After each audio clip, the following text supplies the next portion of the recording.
Chapter 762. Water-breaking arrow was very anxious, very anxious. This was the situation he didn't want to see the most. He didn't know if Qianli was dead or alive after getting drunk, which ruined his plans. Quest. That went against his original intentions. If it wasn't a quest, Qianli wouldn't appear after getting drunk. If it wasn't a quest, what else could he do? Han family young master didn't miss the opportunity to press on, making water-breaking arrow seriously suspect that the two were in cahoots. A quest? Water-breaking arrow couldn't hide it anymore and could only say, "Then let's hurry up and look." Look for what? Many people asked. The groove for that thing. Let's pass the message to each other. Water-breaking arrow said. Still trying to stall for time? Han family young master sneered. Water-breaking arrow was speechless, his thoughts were all seen through by this guy. Is there really such a groove? Han family young master asked. Water-breaking arrow said helplessly. As far as I know there is. But the system is random, right? Han family young master said. Water-breaking arrow was speechless again. Let's search. Han family young master turned around and said to Gu Xiaoshang. Don't care about the groove, it looks like it can be used. Search all of them. Don't care about the other guild's search, find your own. Gu Xiaoshang nodded and passed the message down. Those who hadn't died, and those who arrived later all started to get busy. There were a lot of people in drinking and singing, but their guild leader was dead, leaving them without a leader. Against the Current asked about the situation in the guild channel, only to find out that Qianli had disappeared after getting drunk, and was now continuing with the quest. He was very annoyed. Search. Against the Current roared. We're looking. The players replied. I'm not asking you to look for a quest. Find Qianli when he gets drunk. Against the Current roared. Where should we look? Everyone asked. You're at that place and you're asking me where to look? Against the Current was obviously not in a good mood. The players stopped talking and started to look for Gu Fei. Where's Shan Xiling? Upstream asked. Here. Fan Xiling floated to Countercurrent's side. Fuck, why did you die too? Upstream said. I'm unlucky. Shan Xiling Xian muttered. Even the person he trusted the most had died and returned. Going against the Current had no choice but to look for other core members and carefully explain some things to them. After that, he immediately asked Water-breaking arrow. Old Broken, how do we do the quest? The groove you mentioned, is it true? It's true, Breaking Water arrow replied. Fuck, now that everyone in the rosy clouds is here, won't we be able to find that place in the blink of an eye? Upstream felt depressed. Not so fast. Broken Water arrow laughed. Tell your people to hurry up and find Qianli. Oh, what's so strange about it? Upstream asked. I still can't tell you. Water arrow said. That's fine. I'll ask them to hurry up. Try to stall as long as you can. Against the Current said. The two of them hit it off well. Thus the underground space was split into two factions. The people in the rosy clouds were trying hard to find the quest, while the people from drinking and singing pretended to be looking for the quest. In reality, they were looking for Gu Fei. As for the people from reigning the Four Seas and Black Alliance, they were so few that they could be ignored. Sworn Sword wouldn't compete with Gu Xiaoshang for the quest, so seeing that there were quite a few people from rosy clouds, he didn't call for his own people. As for Black Index Finger, he was also dead. He was currently at the revival point with Upstream. Their eyes met in silence and tears streamed down their faces. The underground space was huge. With the two guilds here, there were about 2,000 people. It was still big enough to fit in. However, it was obviously a lot more crowded. Turning around, there were people all around. There were about 1,000 torches among the 2,000 people that arrived. This was a parallel world, after all. 1,000 torches burned together in this space, generating a large amount of heat. The temperature in the space rose rapidly. The players were soon sweating profusely, and their mouths were dry. This was an unprecedented experience in the game. In such an environment, the players were still working hard. Rosy clouds searched every inch of the ground, while those from Singing Wine were carefully studying every player around them. They looked at their badges, appraised them, and studied those who were mages. There was no place to hide in the space. If Qianli was drunk, he would have to disguise himself in the crowd. Water-breaking arrow thought so, and so did the people from Singing Wine. However, no matter how he sifted through them, he couldn't find a trace. Water-breaking arrow felt hot. He waved his hand to wipe the sweat off his forehead. Just as he looked up, he suddenly saw a figure at the entrance of the water tunnel above him. Fuck, he's up there. Water-breaking arrow believed his eyes. There was definitely someone there. Other than Qianli being drunk, there was no other explanation. When did this guy go up? How did he go up so quickly? Water-breaking arrow couldn't figure it out. However, he was indeed up there. Knowing that was enough, Water-breaking arrow quickly contacted the commander of Singing Wine. This player was called Azure Cloud and was also a mage. After hearing Water-breaking arrow's words, he immediately notified the entire guild. In that instant, everyone from Singing Wine raised their heads and looked up at the entrance of the water tunnel. Get in formation. Azure Cloud ordered the guild players. He was preparing to form a small battle team with the heavy armored warriors at the front and the priests supporting from the back. Warriors can't withstand the attacks of mages. Even if you hold your shield in front of you, it's useless. Water-breaking arrow said. I know. We'll follow the mages and archers from behind. The warriors are just simple cover. The space there is very narrow and he can't dodge the attacks of the mages and archers. We'll just force our way in. There are 300 mages and archers. Won't we push him to death? Azure Cloud said.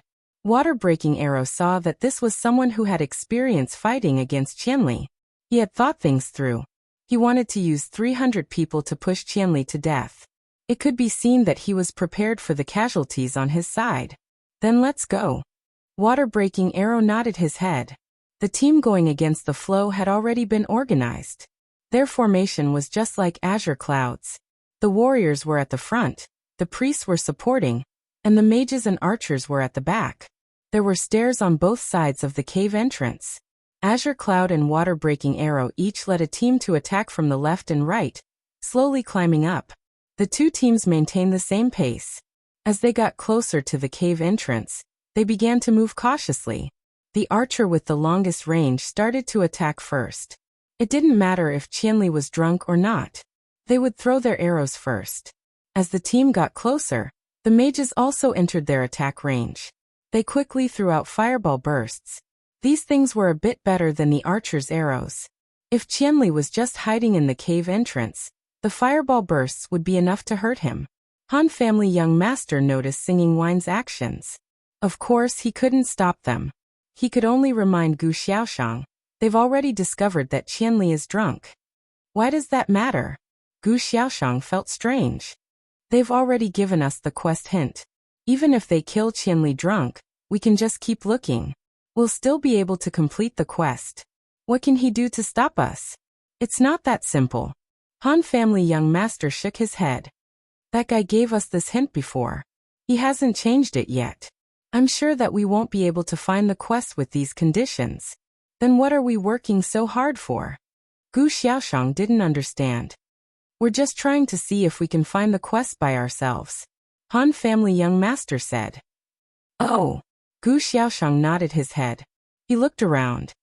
But it looks pretty hard. There were thousands of people in colorful cloud room. They had been looking for a long time, but they couldn't find any clues. That's why that guy is so fearless. There's no hint. It looks like this quest is really hard. Han family young master frowned. Search the surrounding walls. Gu Xiaoshang shouted in the chat. Countless people ran over to climb the walls. The two were discussing when suddenly, someone came out from behind the water pipe in the middle and waved at them. Hey, the two turned around. If it wasn't Qianli drunk, who else could it be? Gu Xiaoshang pulled out his sword and was about to charge. Gu Fei immediately dodged to the side. He saw a few people coming out from behind him. They were all players from colorful cloud room. When they came out of the water pipe, they were met with their guild leader's charge. They were all shocked. Don't rush. Gu Fei shouted. Gu Xiaoshang's charge missed. Then he saw his brother run out. He immediately cancelled his skill and stopped. The few people who rushed out were about to attack Gu Fei. Han family young master said, Don't attack. With that said, He quickly stepped forward. Gu Fei also understood, and went back to the back of the water pipe with him. This was the only place in the entire hall that could obstruct one's line of sight, and the two of them were standing in this position, blocking the people who were climbing up the stairs and singing to each other. Seeing their actions, Gu Xiaoshang was startled for a moment before understanding their intentions. Thus he also chased after them. The few fellows who were chasing after Gu Fei did not understand. They opened their mouths to shout, but Gu Xiaoshang had already noticed them. "Shut up," Gu Xiaoshang shouted. "We haven't said anything yet." They felt wronged. "We don't need to attack him," Han family young master explained. "You understand." Gu Fei laughed. "I didn't know that you had such a clear mind," Han family young master said. Gu Fei had already turned around to teach the players who had attacked him a lesson. "Attacking me is equivalent to seeking your own death." MLGB. Han family young master cursed in his heart. This guy didn't think in the same way as him. "How did you come down?" Gu Xiaoshang was confused. "Teleportation scrolls. I have more than 10 of them." Gu Fei wiped his face. "It's so hot." "Why is it so hot?" "There are too many torches." "Can't I put out a few?" "Is there a need to pick so many?" No one paid attention to him. Was this the time to talk about this? "Why did you come down?" Han family young master asked. This guy had lured the water-breaking arrow, and the people who had gone against the flow up, and then ran down himself. However, he didn't take the opportunity to start a massacre. The young master of the Han family felt that he had some intentions. "What information did old Duan give you?" Gu Fei asked. "What's the situation on your side?" Han family young master asked. After all, Gu Fei wasn't like them. He didn't go through the normal storyline. Although the system was shameless, it would still give him the necessary hints. It couldn't let the players guess the quest themselves. "There must be something strange about this place, but what is it?" Gu Fei said as he patted the water pipe beside him. "What's this? What the hell are you doing? Aren't you here for a quest? Why are you dilly-dallying? Where's your quest?" Han family young master was furious. "Oi oi, will fail if he completes the quest. Why are you rushing him?" Gu Xiaoshang said helplessly. "I don't know. I followed the clues and came here, but I don't know what it is." "What is this?" Gu Fei patted the water pipe again. "You brat. You didn't get enough hints for your quest, so you want to get more information from us?" Han family young master said. "You saw through me?" Gu Fei smiled awkwardly. "Nonsense. You're a rookie. Do you know how to do quests? You can only imagine it yourself, right? Have you found all the NPCs you need to find? Have you asked all the questions you need to ask? Someone must have told you about this place, so you didn't ask what you could do or what you needed to do. You just ran down here, right?" Han family young master said. They just told me the entrance to this place," Gu Fei said.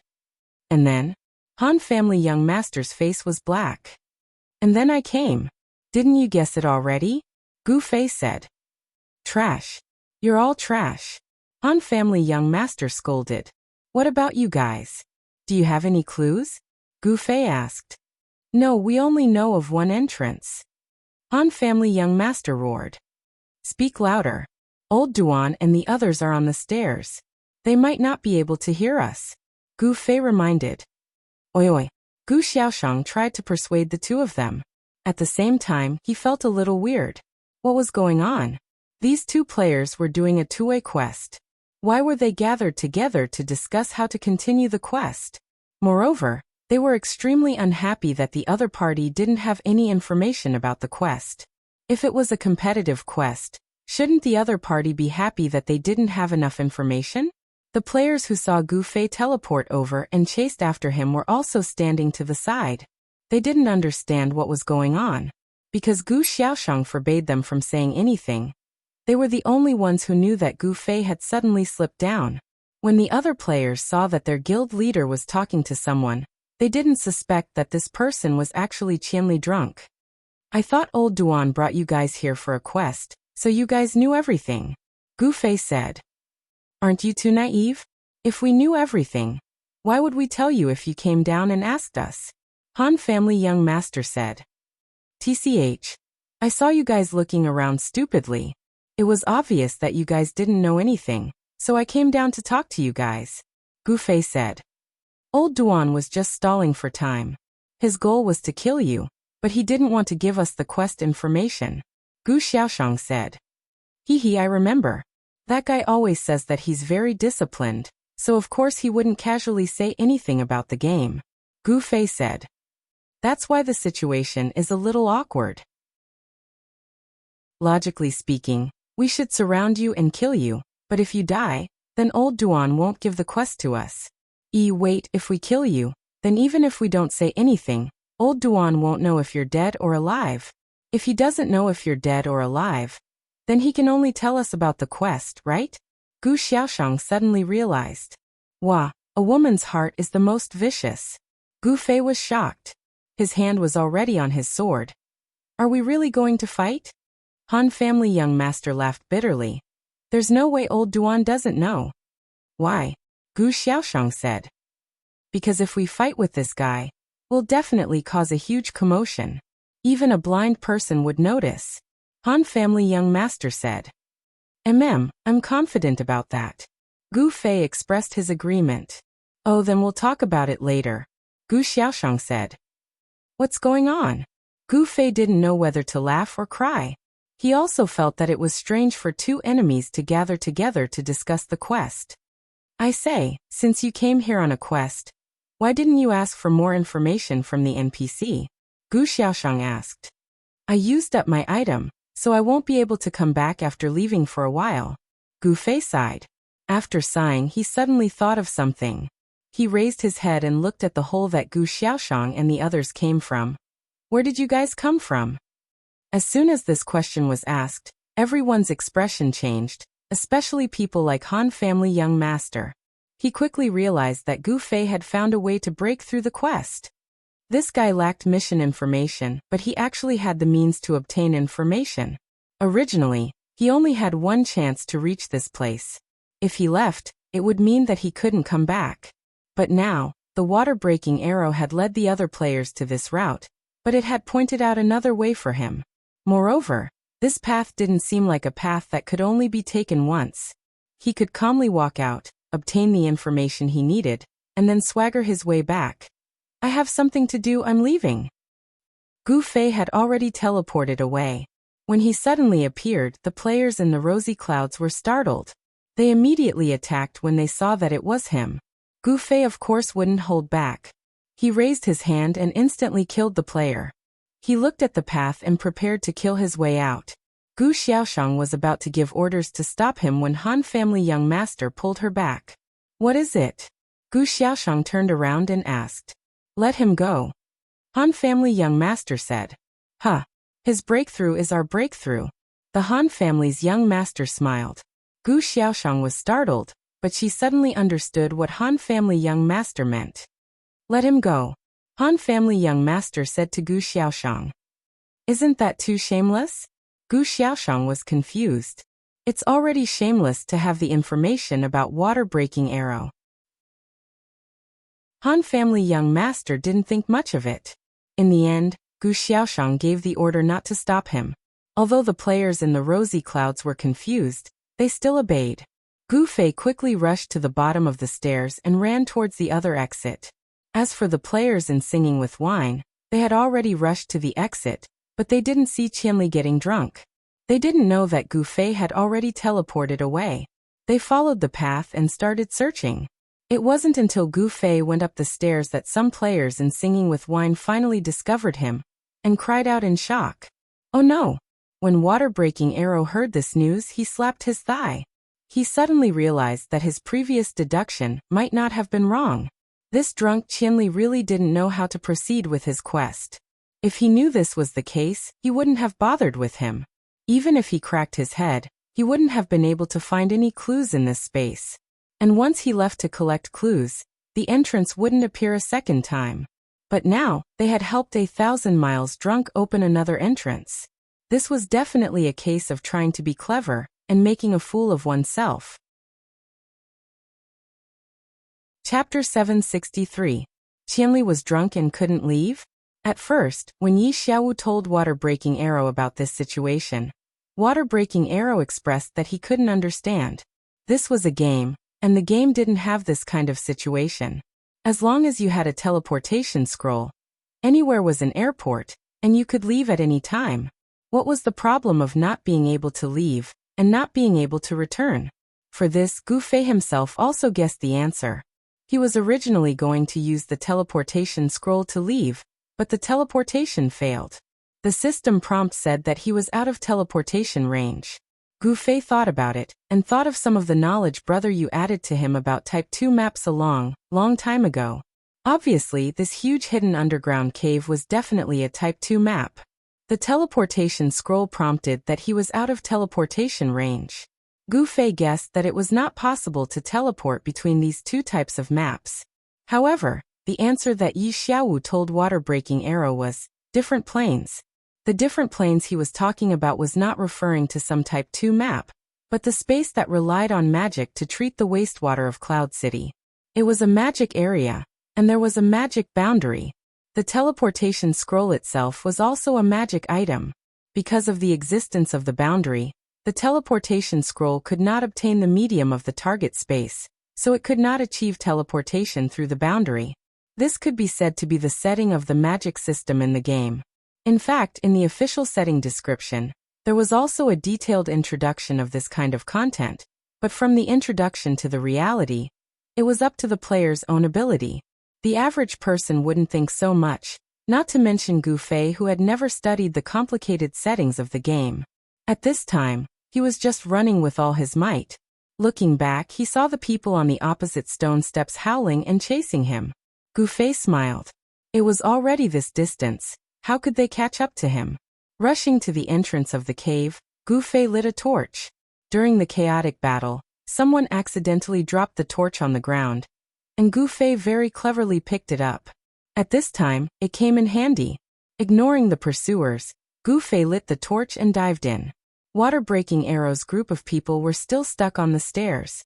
They were lining up to retreat down. They couldn't go faster even if they wanted to. They were so anxious that they wanted to jump off the building. By the time he finally got in line, several minutes had passed. The Han family young master and Gu Xiaoshang were already waiting for him downstairs. You did this on purpose, didn't you? Broken Water Arrow was a little anxious. He had enough reason to suspect Han family young master's behavior, and Han family young master's thoughts. Of course, his suspicion was very correct. Therefore, the Han family young master didn't explain. He just smiled and said, "This is bad." He said it was bad, but his expression didn't look like it was bad. He was clearly very happy. Water-Breaking Arrow was so angry that he wanted to vomit blood. But this time, the Han family young master was not anxious. He even patted his shoulder and asked, "Old Breaking Arrow, what should we do now? You have to give us an idea." Water-Breaking Arrow dodged Han family young master's slap in disgust and glared at him.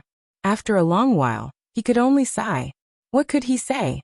Everyone was just taking what they needed. The Han family young master was ruthlessly using him, but what about him? Wasn't he also using the mentality of the big guilds, not wanting to fail the siege? Complete the mission. Water-Breaking Arrow said. Thank you. The young master of the Han family didn't mention the fact that the Water-Breaking Arrow had purposely hidden information about the mission to stall for time. He only bowed slightly to let him pass. Gu Xiaoshang was also tactful and pretended that nothing had happened. He summoned his wings and had him listen to the Water-Breaking Arrow's instructions. Water-Breaking Arrow closed his eyes and tried to think again. In the end, he still had a sliver of hope and sent a message to Against the Current. Qianli got drunk and ran away. What? Ran away? How did he run away? Against the Current was shocked. The way we came in. Water-Breaking Arrow said. What did you say? Against the Current repeated. The way we came in. Fuck, then I'm going to run into him. Against the Current was shocked. Is that so? You've already come in? Then hurry up and stop him. Water-Breaking Arrow's spirit rose. Big bro, are you joking? Against the Current asked. Do your best, stall him. I'll bring people over immediately. Water-Breaking Arrow prepared to gather his men. Stall your sister, I'm already at the revival point. Against the current's face was dark. Beside him, Black Index Finger's face was even darker. The two of them looked at each other, and didn't speak for a long time. There were a few players beside them who were also very sad. There were quite a few players who died and revived at the revival point, but as the guild leader, Against the Current and Black Index Finger obviously had to hurry back. As for the others, there were already 2,000 people gathered. Against the Current felt that he had enough people, so he didn't summon anyone else. In the end, not long after entering the tunnel, they received Water-Breaking Arrow's message. The few of them panicked. This was because they would definitely run into each other if they went down this tunnel.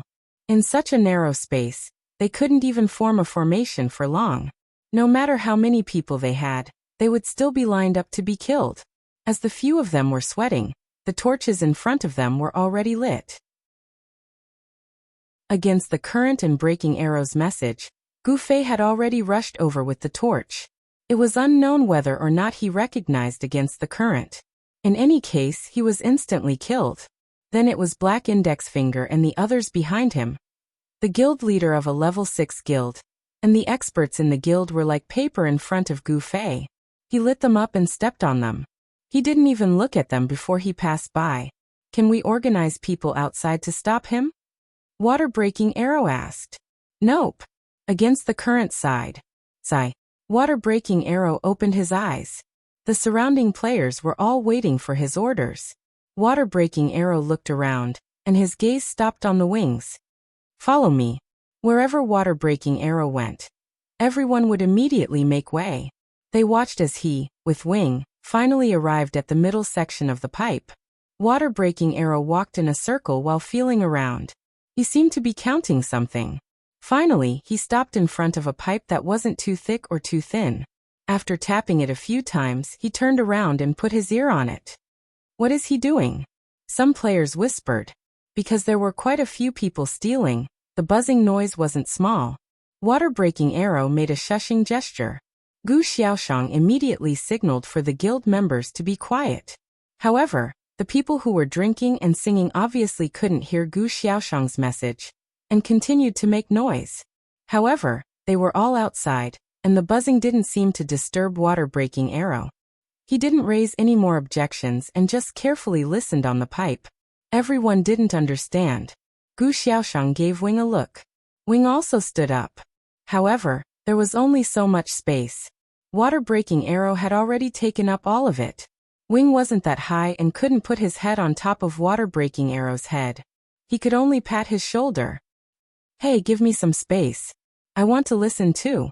Water-Breaking Arrow didn't have any objections. He shrunk back and revealed his position. Wing squatted down and put his head on top of the pipe. He asked, "Listen to what?" "The sound of flowing water." Water-Breaking Arrow said. Wing calmed down and listened. Sure enough, he heard the ding-dong sound of running water. He was very excited. "I hear it. Listen carefully. Some of the sounds don't come from this pipe. You have to listen to what's coming from this pipe." Water-Breaking Arrow said. "So what if I hear it?" Wing said. "It doesn't matter if I hear it. What I need is when I can't hear it." Water-Breaking Arrow said. "Oh." Feather Wing replied. And so, 2,000 people stared at these two guys sticking to the pipe and listening.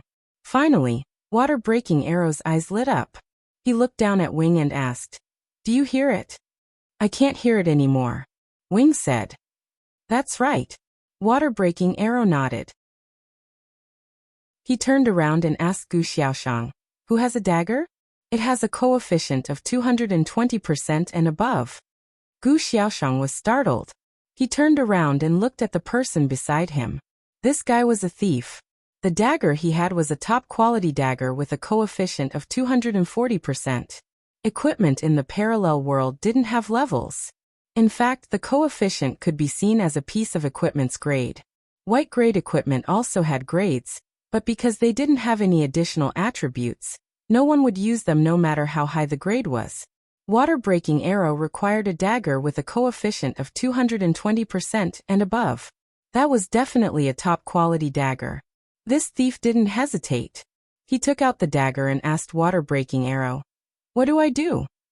Water-breaking arrow looked at the dagger in his hand. After the quest, you won't be able to get your dagger back. What?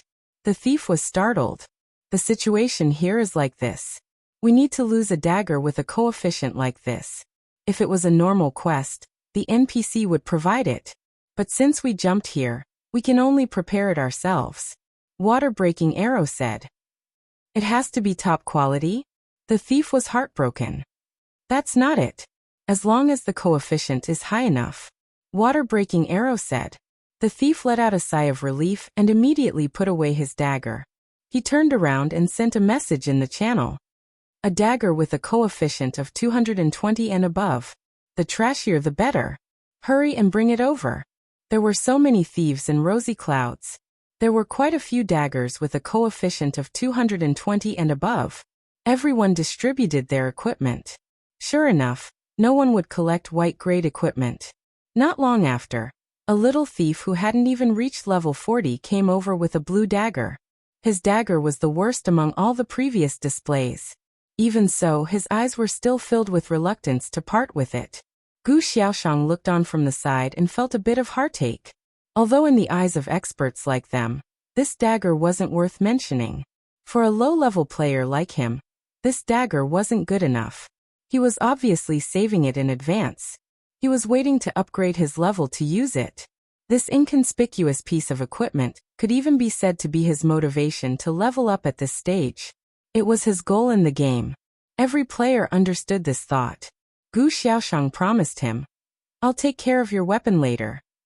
The little noob was very happy and immediately handed over the dagger. Water-breaking arrow nodded and looked for players with strength above 220. In the end, the thief from before nodded. I'm the one. A strength thief.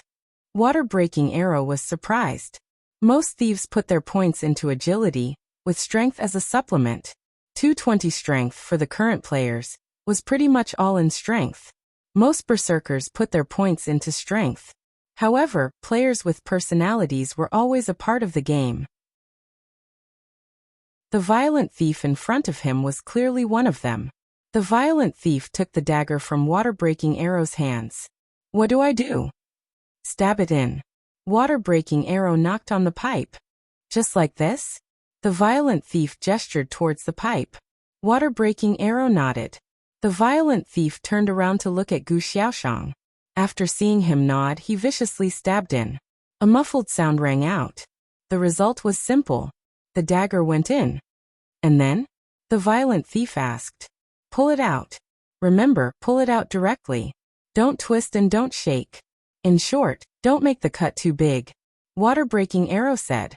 The violent thief nodded. It was a bit strenuous to do as he was told. In the end, he completely followed water-breaking arrow's instructions and pulled out the dagger. Water-breaking arrow took the dagger from his hand and said to Wing, Give that thing to me. Wing was immediately on guard. Is giving it to you still our quest? Water-breaking arrow saw that the other side definitely wouldn't be careless. This little trick couldn't be used anymore. He could only helplessly smile bitterly and put the tip of the dagger into the cut. He pointed and said, You know how to pour the contents of this test tube in, right? Yes. Do you think I've never been to school? Wing looked at water-breaking arrow with disdain. Who wouldn't know this kind of common chemical experiment technique? He took the dagger and raised the test tube. Water-breaking arrow reminded him again. Don't spill a single drop. Wing instantly tensed up. Under the gaze of 2,000 people, his hands trembled. He didn't dare move for a moment and stabilized himself. Water-breaking arrow looked at the time and started to urge him again. Hurry, the stop of the water flow is only temporary. You have to finish before the water flows again. Calm. Wing roared to himself and finally started to work. Carefully, he began to pour the liquid in the test tube into the pipe. From the cut, it seemed like the sound in the test tube became clearer. Suddenly, there was a roar. Water-breaking arrow hurriedly urged again. Hurry, there's no time. Any faster and it'll spill on the ground. Wing roared. He ignored water-breaking arrow and continued to focus on his work. The sound became clearer and clearer, spreading out from the small cut. All of the players couldn't help but become nervous. Although the cut was small, What would happen once the water flowed through? And what kind of water was this? Was it the dirty water that water-breaking arrow mentioned before that had been contaminated by magic? What would happen if it got wet? Hurry! Hurry! Water-breaking arrow roared. It's already very fast. The more someone urged Wing, the calmer he became. Done. As Wing put away the dagger and test tube, the sound was already clearly near his ear. Hurry and put the dagger back in. Water-breaking arrow roared at the violent thief. The guy was startled. He immediately understood water-breaking arrow's intentions, and also understood why he said that the dagger would definitely be lost here. He snatched the dagger from Wing's hand, and the violent thief reached into the cut. Under water-breaking arrow's cry of harder, he fiercely stabbed it in. With a sizzling sound, the violent thief's stab seemed to come along with the water. In the end, a bit of water still sprayed out from the gap that he hadn't stabbed in. The others had already dodged out of the way. The violent thief's stab quickly blocked the flow of water, but this spray still left some on his body. The violent thief was a bit nervous. He looked at water-breaking arrow, and found that the guy was looking at him as if he was looking at a dead man. What will happen to me? The violent thief was about to cry. Nothing, you'll just die. Water-breaking arrow said. TCH, I thought it would be something else. The violent thief said with disdain. It's a complete death. Water-breaking arrow said. You mean? The violent thief was startled. Withdraw from the city battle. Water-breaking arrow nodded. The violent thief saw that water-breaking arrow put all his points into strength and knew that he was a violent DPS enthusiast. He wanted to finish the mission and then go into battle to plunder points, but he didn't think that this small stream of water would cause such a tragic ending. This water, it's that strong? The violent thief stretched out his right hand, which was wet from holding the knife, and was shocked. Fuck, where's my right hand? Everyone saw this strange scene. The violent thief's right hand wasn't cut off, but they couldn't see it. His wrist glowed with a green light, faintly engulfing his arm. Fuck, what the hell is this? The violent thief panicked. He looked down and saw that there were quite a few parts of his body glowing with green light. Don't worry, it's just a strange way to die. Water-breaking arrow calmly comforted the violent thief. Among the colorful clouds, there were naturally friends who were more familiar with the violent thief. At this time they laughed and jumped out shouting. How is it? How does it feel? Does it hurt? Fuck you. The violent thief waved his already missing hand and pretended to hit, but in the end a few drops of green light flew out and hit that person in the face. That person was shocked and held his face and shouted exaggeratedly. Fuck, I'm going to die too. Where's my face? Is my face still there? Everyone clearly saw that his face was still there, and this guy could naturally touch it. After being shocked at first, he realized that his face was still there, and that it was just an act later. Stop messing around. Gu Xiaoshang shouted, and then expressed his remembrance of the violent thief who was about to disappear. Give me more points, guild leader. This was the violent thief's last words before he disappeared. What about me? Do I have points, guild leader? The guy stopped his performance and asked with a cheeky smile. Gu Xiaoshang pretended to slap him, but water-breaking arrow shook his head. You won't die, but look at your status. My status? The guy was confused. He pulled up his interface and looked at it. Fuck. The interface was completely red. All of the data wasn't the same as before. Clearly, there had been a huge drop. This is the status that will appear for the city guards. All of their stats will drop by 80%. After a while, it will erupt in the Cloud City. You guys prepare yourselves. Water-breaking arrow said. Thanks, Old Duan. Han family young master cheerfully came over to pat Old Duan's shoulder. Water-breaking arrow dodged it and expressionlessly said, You're welcome, before leading the way out. Everyone, hurry back to the city battle zone. Under Gu Xiaoshang's command, Between the Clouds quickly retreated. Of course, the people from drinking and singing didn't want to fall behind, and the two sides began to race. When they returned to the city battle zone, guilds like Reigning the Four Seas, Black Alliance, and the other guilds had already assembled. They were constantly conducting probing attacks in front of them, testing the abilities of the city guards. As for the underground water system, one person returned to the entrance of the cave and carefully blew out the torch. When he looked down, it was pitch black. Why isn't there anyone? Gu Fei was curious. Chapter 764. Gu Fei moved quickly. Since he couldn't teleport underground, he took a scroll outside the cave and made a coordinate. Then he ran all the way back to the main city.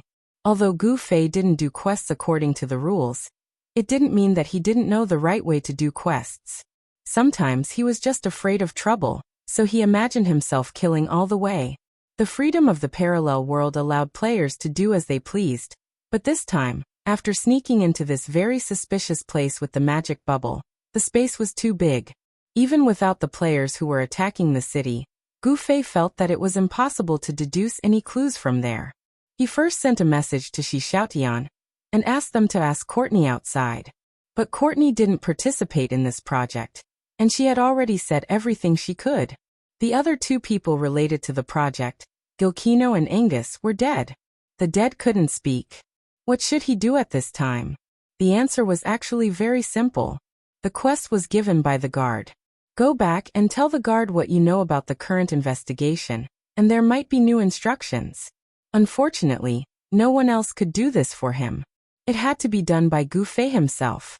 At that time, he wanted to send the scroll out, but it failed. Finally, he realized that since these guys could come in, there must be a different path. Gu Fei returned to the city, went to the council hall, and looked for the guard. The captain was always sitting behind the desk, waiting for Gu Fei's arrival. Gu Fei didn't waste any time and quickly explained all his current findings. The captain's eyes shifted, and Gu Fei looked back. He saw the old man who claimed to be the great magician Austin in the corner again. Master! Gu Fei used to despise this old man who claimed to be knowledgeable, but didn't know any magic. However, this old man appeared and disappeared mysteriously. He suddenly appeared in the guard's room at this critical moment. It was most likely related to this mission. Gu Fei guessed that he was about to give out a big hint. Old Austin coughed twice and looked at Gu Fei with great relief. You finally found the Cloud City water storage and drainage project. Gu Fei nodded. What's so strange about that place? Austin began his long and detailed description. He explained the purpose of the project, which was no different from what the water-breaking arrow had said. Of course, Gu Fei had never heard of it before, so he could only patiently listen to the NPC's nonsense. The explanation of the water-breaking arrow was the main content that Yi Xiaowu picked out from the main points. At this time, it was a long story for the NPC. He directly talked about the magic plague that broke out in Cloud City a few years ago. After talking about it, he finally made it clear that the reservoir was actually storing dirty water, which was then treated before being discharged. The reason it was built at the bottom of Cloud Lake was because the magic barrier needed a large amount of water as a medium. If that's the case, the reason why Angus underwent such a terrifying mutation was because it was accidentally contaminated with the magical wastewater you mentioned during the construction process. This was a plot that the players didn't understand. When Gu Fei heard this, he was able to solve the puzzle. Poor man, may he rest in peace. It wasn't known if Austin knew Angus, but he only said this sentence. He didn't draw a cross on his chest or anything. Who knew what kind of god he was praying to? Then what can I do now? Gu Fei asked. Drunk Qianli, it's time to fight back. We will use the water project to give these mobs a strong blow. The guard captain burst into a loud roar at this time. When Gu Fei heard the captain's words, and it was a very important one, he quickly abandoned the old man and ran over. Follow me. The guard captain left his desk and opened the office door. The NPC soldiers in the room had already lined up and followed him out. Gu Fei didn't fight with the NPC, but when he looked back, it seemed that the great magician Austin was also going out.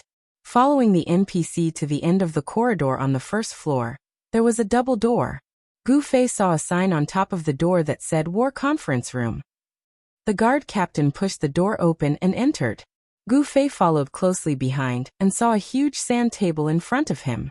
Gu Fei casually glanced at it and realized that it was the sand table map of Cloud City. Is the map finished? The guard captain continued with his loud voice. It'll be done soon. An NPC replied. Heh, not bad. You even know how to do this? Gu Fei laughed. Next to the sand table, there were 3 players working hard, sweating profusely. They habitually ignored the NPC's conversation, but at this time, when they suddenly heard a very lively player's question, they couldn't help but raise their heads. Drifting, with his left hand writing love, and his right hand writing handsome. The 3 of them had their sleeves rolled up high, and their faces, arms, and hands were covered in sand and sweat. At this time, when they saw Gu Fei standing beside the NPC with a smile on his face, proudly inspecting their work, they were extremely unhappy. Without saying anything, Drifting threw a sandball at them. Gu Fei dodged it, and the NPC next to him was furious. How can you be so rude to the guard captain? Ha ha ha ha. Gu Fei laughed. Drifting and the other 2 were very depressed. They were in the same camp, but looking at their status, this person was regarded as a high and mighty lord. But what about themselves? The vagrant society, it sounded quite romantic, but after entering the government, they were the lowest level laborers. Hurry up, we need it urgently. Gu Fei warned the 3 with a serious expression. Huh? Drifting looked carefully, trying to see if Gu Fei was serious or just pretending to be serious, and was making fun of the 3. I'm not joking. We need to make a strategic arrangement. If we succeed, we may directly defeat the attacking side, said Gu Fei. Really? The 3 of them were pleasantly surprised. They hurriedly sped up their work and said to Gu Fei, It's almost done. This is your mission? Asked Gu Fei. Yes, said Drifting. Did the system already predict that I would complete the mission, so it prepared in advance? Gu Fei was surprised. Can you be more shameless? Our mission is our mission. Who said that we have to serve you? Isn't it normal to make a sand table in the war conference room? Said Drifting. You're right. Hurry up and work, said Gu Fei. Drifting wasn't lying. The sand table was just a bit short. The 3 of them were now familiar with it, so they sped up and finished it quickly. Gu Fei looked at the realistic cloud city on the map and asked the 3 of them, Who made it? It looks like it. Make. Do you think it's plasticine? Drifting reached out and picked up the cloud city. His left hand also demonstrated and picked up the entire cloud lake. So you guys are making puzzles? Gu Fei laughed. He could see that these tools were directly given by the system. Most of them are. Besides the puzzles, the 3 of them also had some manual work. They were doing it now, but it was quickly finished. Drifting reported to the NPC before. The NPC turned around and bowed to the guard. Drifting was unhappy. His status was too low. Unrelated people, get out, said the captain. Gu Fei laughed again. He pointed at the 3 of them and said, Unrelated people. Fuck, we're not going out. What can they do to us? The 3 of them were angry. This was too unfair. The NPC clearly understood this. The guard pulled out their swords. The 3 of them saw that it was the system's power, so they didn't dare make a sound and quickly left. The door to the conference room was closed. The captain began to point at the sand table and explain to Gu Fei. Gu Fei listened for a while and panicked. Don't randomly poke around. Coordinates. Do you have coordinates? However, the captain ignored him and continued to explain. After he finished, he raised his hand and inserted a small flag in the location he just mentioned. Gu Fei's eyes were sharp. He saw the coordinates on the small flag, but he didn't dare take it. He quickly sent it as a message. What? The one who received the message was Sword Demon. Write down these coordinates. There will be a difficult task for everyone to carry out, said Gu Fei. What's the matter? Asked Sword Demon quickly. Gu Fei didn't answer and didn't listen to the captain's explanation because he could already guess what he was going to say next. He opened the door to the conference room. Drifting and the other 2 immediately rolled in. The 3 of them were very rude and leaned against the door to eavesdrop. What are you doing? The 3 of them were very unhappy. They thought that Gu Fei was deliberately messing with them. It was fine if the system looked down on them, but the players didn't give them any face either. This was too much. I'm looking for you. I have something to do. Gu Fei took out 5 scrolls from his pocket and gave them. Quick, take the scrolls. Find Sword Demon, and form a team of 5. Then directly teleport out of the city. There's a new battle plan. You set it up here? The 3 of them were surprised. Yes. Gu Fei nodded. The 3 of them quickly left. They heard from Gu Fei that this was a major mission that could directly help the defending side win. Naturally, they were very active. Gu Fei returned to the room. The captain continued to explain, but there was an extra flag on the sand table. Gu Fei looked at the location. As he expected, it was one of the resurrection camps of the attacking side. He immediately copied the coordinates on the flag and quickly sent them to Sword Demon. Do we first arrive at these coordinates? Then what? Sword Demon asked. Find the manhole cover of the underground sewer and open it, Gu Fei said. Underground sewer? Manhole cover? Sword Demon was puzzled. That's what it means. You get it, right? I promise you won't understand the language of the system. Drifting will bring the teleportation scroll over soon. Use the scroll to get out. The coordinates I made are a bit far from these places. Distribute them according to distance. It's best if you're a thief. I think these locations might be a bit close to the resurrection camp of the attacking side. Be careful, Gu Fei said. I still don't understand what you mean, Sword Demon said. We're going to flood their camp, so we have to open the manhole cover. Do you understand? Gu Fei said. Directly destroy their camp? Sword Demon was pleasantly surprised. Maybe. Hurry up. Thin Waist Dance and the other 2 are also outside the city. Contact them and help if you can. Gu Fei said. Okay, I got it. We'll also test the city gate and sneak out if we can. Sword Demon obviously didn't need to worry about commanding things like Gu Fei, and continued to arrange things. Before Gu Fei finished his meeting, Sword Demon had already chosen people to teleport out. Although the captain hadn't finished marking all the flags, Gu Fei was already sure of one thing. They were all resurrection camps. So the people who teleported out split up and ran towards the camps first. When the flags were planted, Gu Fei would naturally copy the coordinates and send them to Sword Demon. There were only 5 resurrection camps left in Gu Fei's mind, but the team leader still planted 7 flags in the end. The 2 abandoned camps were also marked. Gu Fei didn't think it was necessary, so he didn't pay attention. As soon as the captain finished explaining, Austin stood up again. Now I'll tell you how to get to the engineering control hub. I know, Gu Fei said. You know? Hee hee, you don't know the engineering control hub is effectively hidden through a magic barrier. If you don't know the method, how can you find it? Listen carefully. A cunning expression actually appeared on Austin's face. Then his expression turned solemn. The thickest pipe is 17 squares to the north, 14 squares to the west, 11 squares to the north, 4 squares to the west, and 8 squares to the south. Austin actually began to talk nonstop. Gu Fei was shocked. He hurriedly grabbed a pen and paper to jot it down. Fortunately, his memory was outstanding, and he was able to make up for the slight time difference between him and Austin. He wrote all the way from north 17 to west 14 to north 11. By the time Austin closed his mouth, he had written an entire page and a half. Go. My child. Austin said. Qianli, get drunk, protect the main city, protect the people, for ideals, for freedom, for dignity. The captain was still talking, but Gu Fei had already left with a teleportation scroll. Returning directly to the cave entrance, Gu Fei immediately went in. He was cautious along the way, and even blew out the torch to avoid being exposed at the end. In the end, it was really dark, and the entire underground space was filled with players. How come there's no one? Gu Fei was puzzled. He reignited the torch, still maintaining his vigilance, and started to descend the stone steps.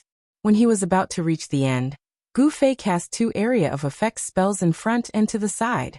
In the end, under the illumination of the sea of flames, there really wasn't a single ambush. Strange. Gu Fei was puzzled. On the way here, he was still thinking about how to complete this mission of stepping on the grid. The mission was very difficult and fairly difficult. After all, the other side had nearly 2,000 people, but Gu Fei had to try it. Who would have thought that when he came, the other side wouldn't give him a chance, and they all scattered. The mission is already finished? It's faster than me. With Yi Xiaowu's guidance, it's really convenient. Gu Fei had already reached the bottom, mumbling as he walked towards the center. Soon he arrived at the pile of pipes. Gu Fei walked in circles, looking for Austin's opening remark. The thickest pipe. Huh, why is there a dagger here? Gu Fei saw a dagger stuck in one of the pipes and was puzzled. He reached out to pull it out. But this was a dagger stuck in by a strength 220 bandit, and Gu Fei's strength was too insignificant. The dagger didn't move an inch. Gu Fei naturally couldn't help but bring up the old topic, and expressed his complaints about his pitiful strength. Little did he know that this insignificant strength had saved his life this time. If he could really pull out the dagger now, he would be sprayed to the 15th zone on the spot by the wastewater. The thickest, the thickest. Gu Fei muttered, and finally found the thickest pipe. He then lit the torch on the ground to take a closer look. Sure enough, the ground was paved with unknown materials, and he could vaguely see a grid pattern. 17 squares to the north. North. Which is north? Gu Fei was stunned. It was dark here, and he couldn't tell the direction directly. However, a game was a game after all. It wasn't difficult to choose a standard direction by using coordinates and the span of the coordinate area, but he needed some data. Gu Fei immediately contacted Brother Yu. Brother Yu didn't hesitate to provide the data and calculations, and the length of the Night Streamer sword, which Gu Fei accurately knew, became the measuring ruler. After more than 10 minutes of practice and calculation, Gu Fei finally calculated the direction of north. 17 squares. Gu Fei hit the ground with the torch and began counting the squares as he walked. The grid pattern on the ground was very standard, but it was very convenient for Gu Fei. With Gu Fei's foundation in martial arts, it was very easy for him to control the distance of his steps. After familiarizing himself with the size of the grid, he no longer needed to use the torch to illuminate the ground. Step by step, Gu Fei firmly believed that he wouldn't make a mistake. After 17 squares, he continued in the same direction. This time he changed directions, but the size of the grid didn't change.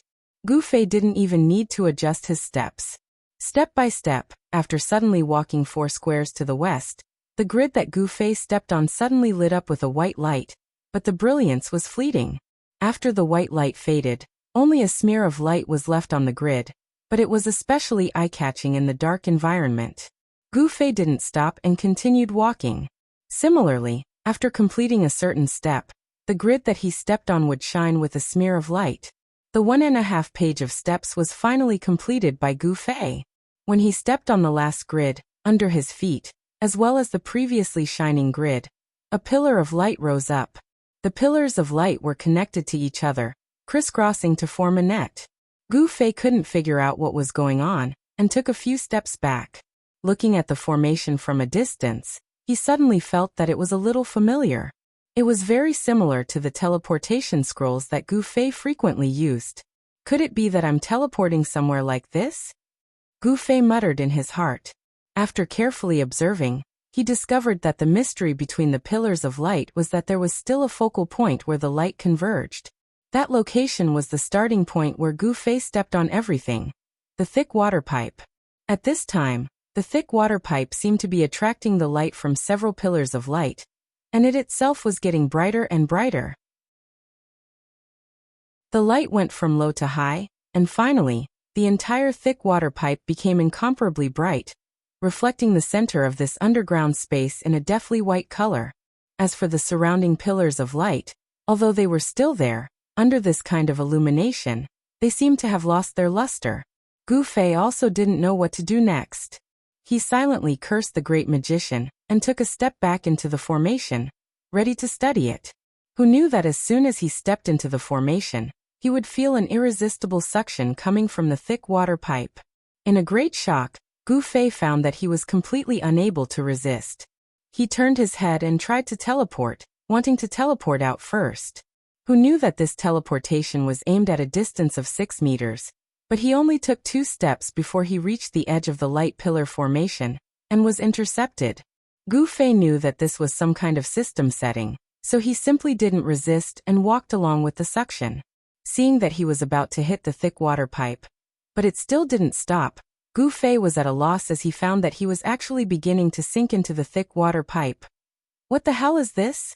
There was nothing but light in front of Gu Fei's eyes. He was only puzzled for a moment before he was finally engulfed by the light.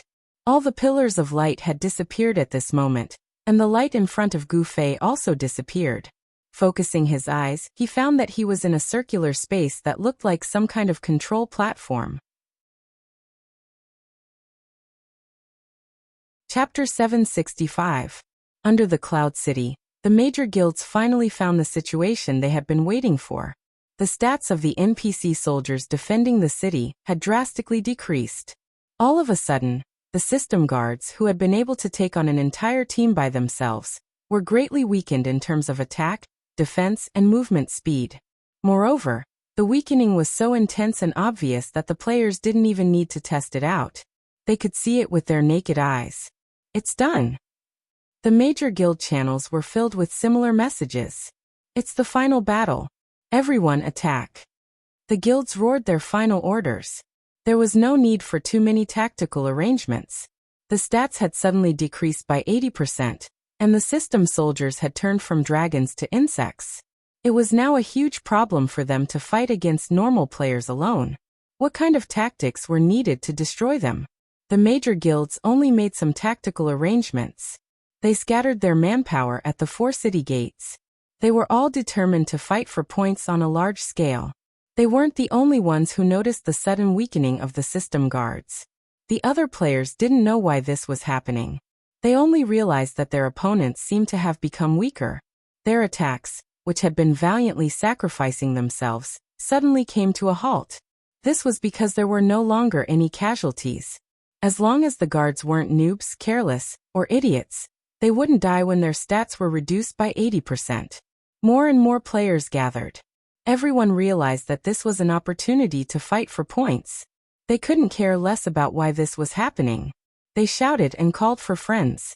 From the resurrection camp to the bottom of the city, an overwhelming number of people rushed over like a tidal wave. This scene had only happened in the beginning when the players didn't understand the strength of the city guards. At that time, the players were very arrogant and were badly defeated. This time, the players' dreams were realized. They were very arrogant, and the system soldiers were badly defeated. The only thing that was slightly threatening was the catapults on the city walls. However, the players were familiar with the attacks of those things after facing them for so long. Everyone had the ability to deal with them. This is so exciting. What's going on? When they realized that the battle was as easy as blowing off dust, many people started to think about what this phenomenon was. Those who didn't know would never be able to guess the twists and turns of events, and those who knew didn't have the time to explain it to others. They were more concerned about seizing every second. In a place far away from the battlefield of Cloud City, Water-Breaking Arrow stood under a tree, looking at the surging crowd in front of Cloud City. The murderous aura shook the sky, and his heart was also fluctuating. Suddenly, footsteps came from beside him. Breaking Water Arrow was not surprised. He turned around and saw Yi Xiaowu walking over. His expression was not as depressed as Water-Breaking Arrow's. He just looked at the scene below the city wall and sighed. In the end, it still came to this. Water-Breaking Arrow was also sighing, but in fact the two of them were sighing about different things. Perhaps Yi Xiaowu was sighing that he was forced to give up the self-discipline that he was most proud of. But what about the Water-Breaking Arrow? He wasn't a gamer, and he didn't have much awareness in this aspect. His displeasure was mainly because he was being pressured by the Han family young master.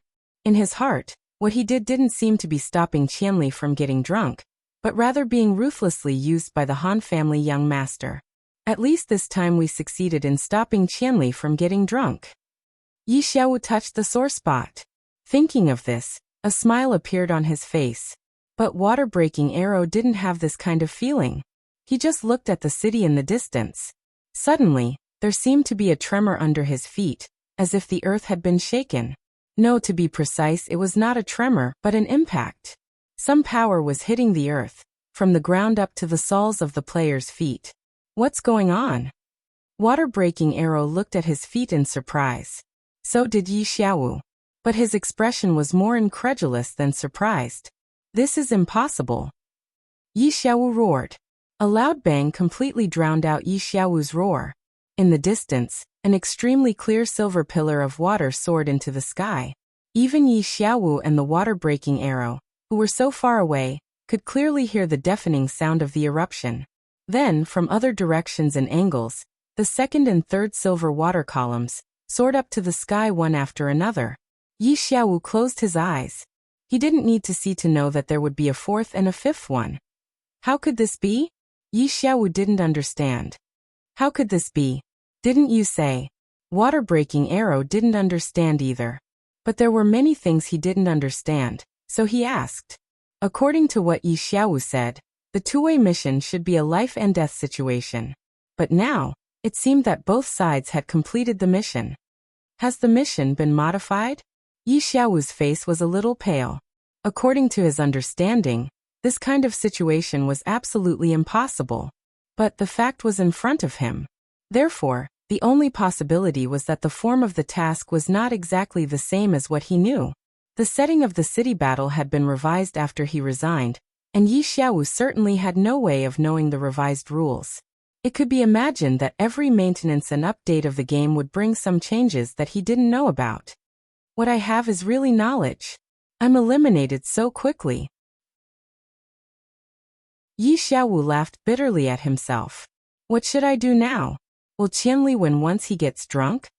Water-breaking arrow didn't know much, but he was clear about the decisive factor of this mission. After the siege was completed, they still needed to clear the city guards. After this, they could successfully capture the main city. And the defending side, they would win directly. The reason was really ironic. The defending side was absolutely inferior in strength, but from the point of view of completion, they were actually ahead of the attacking side, because they abandoned 2 camps of the attacking side. This was very important. Let's see if there will be a 6th and 7th water column. Yi Xiaowu said. Isn't that worse? Water-breaking arrow said. No, that is the only hope. Yi Xiaowu said. Why? With the same amount of water, one will be divided into 5 places, the other will be divided into 7 places. Yi Xiaowu said. If it is divided into 7 places, the amount of water at each place won't be enough to completely destroy a camp. The mission result will be the same as the attacking side, with some relatively simple residual work to be done.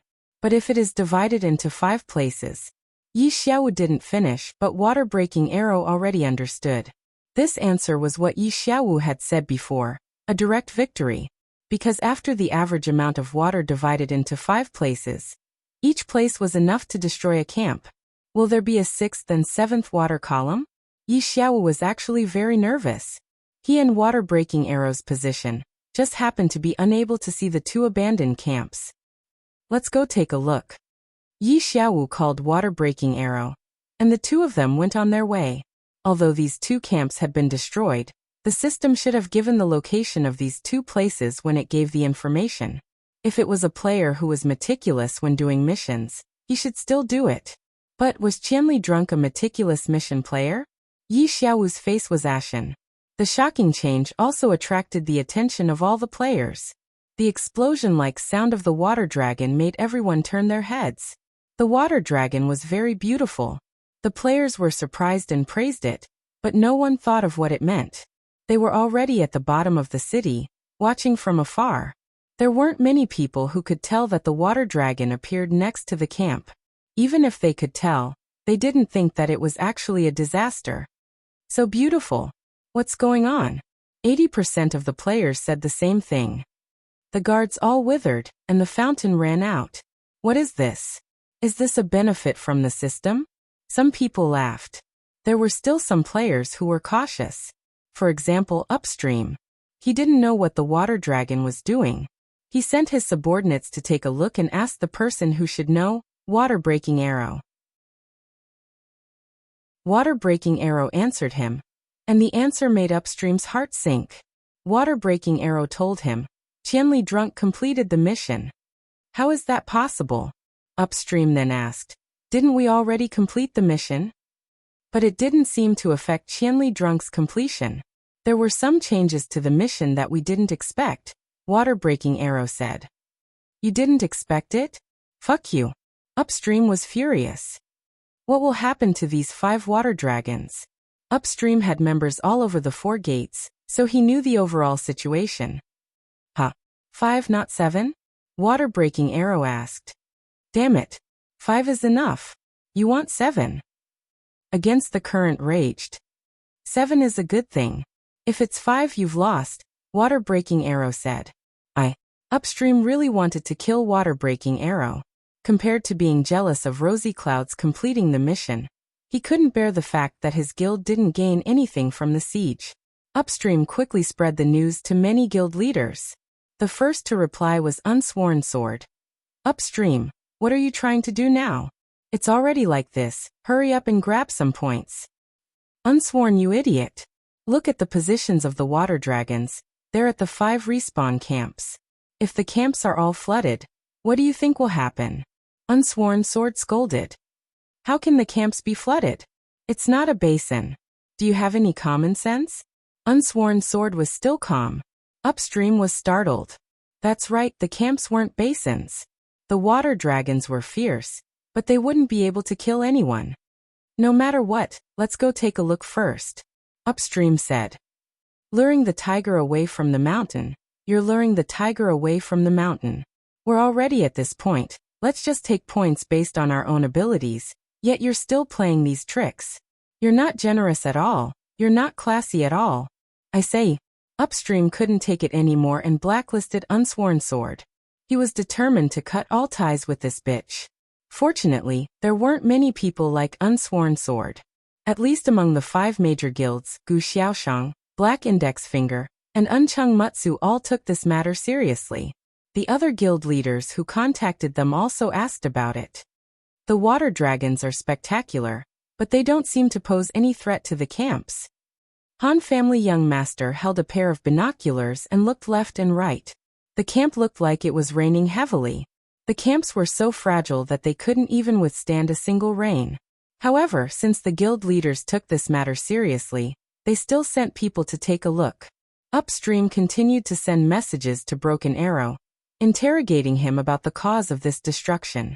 When Yi Xiaowu found out that there were 5 water dragons, he completely lost his spirit. It's too late. What's the point of knowing this? Yi Xiaowu muttered to himself, not answering Broken Arrow's question. Maybe the changes to the quest will allow this place to turn for the better? Why give up so early? Broken Arrow said. Will it turn for the better? How will we know if we don't try? Broken Arrow said.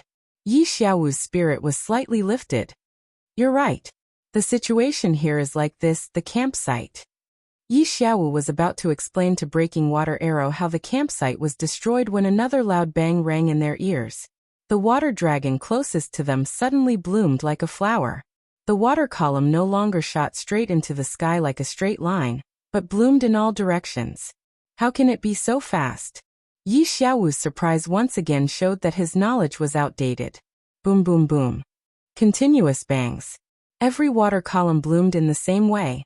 The players witnessed such changes and became more and more distracted in the battle. They were all discussing the anomaly here. Destroying the camp doesn't rely on scouring. It's the water that sprayed upwards, dispersing the soil and causing the area to sink.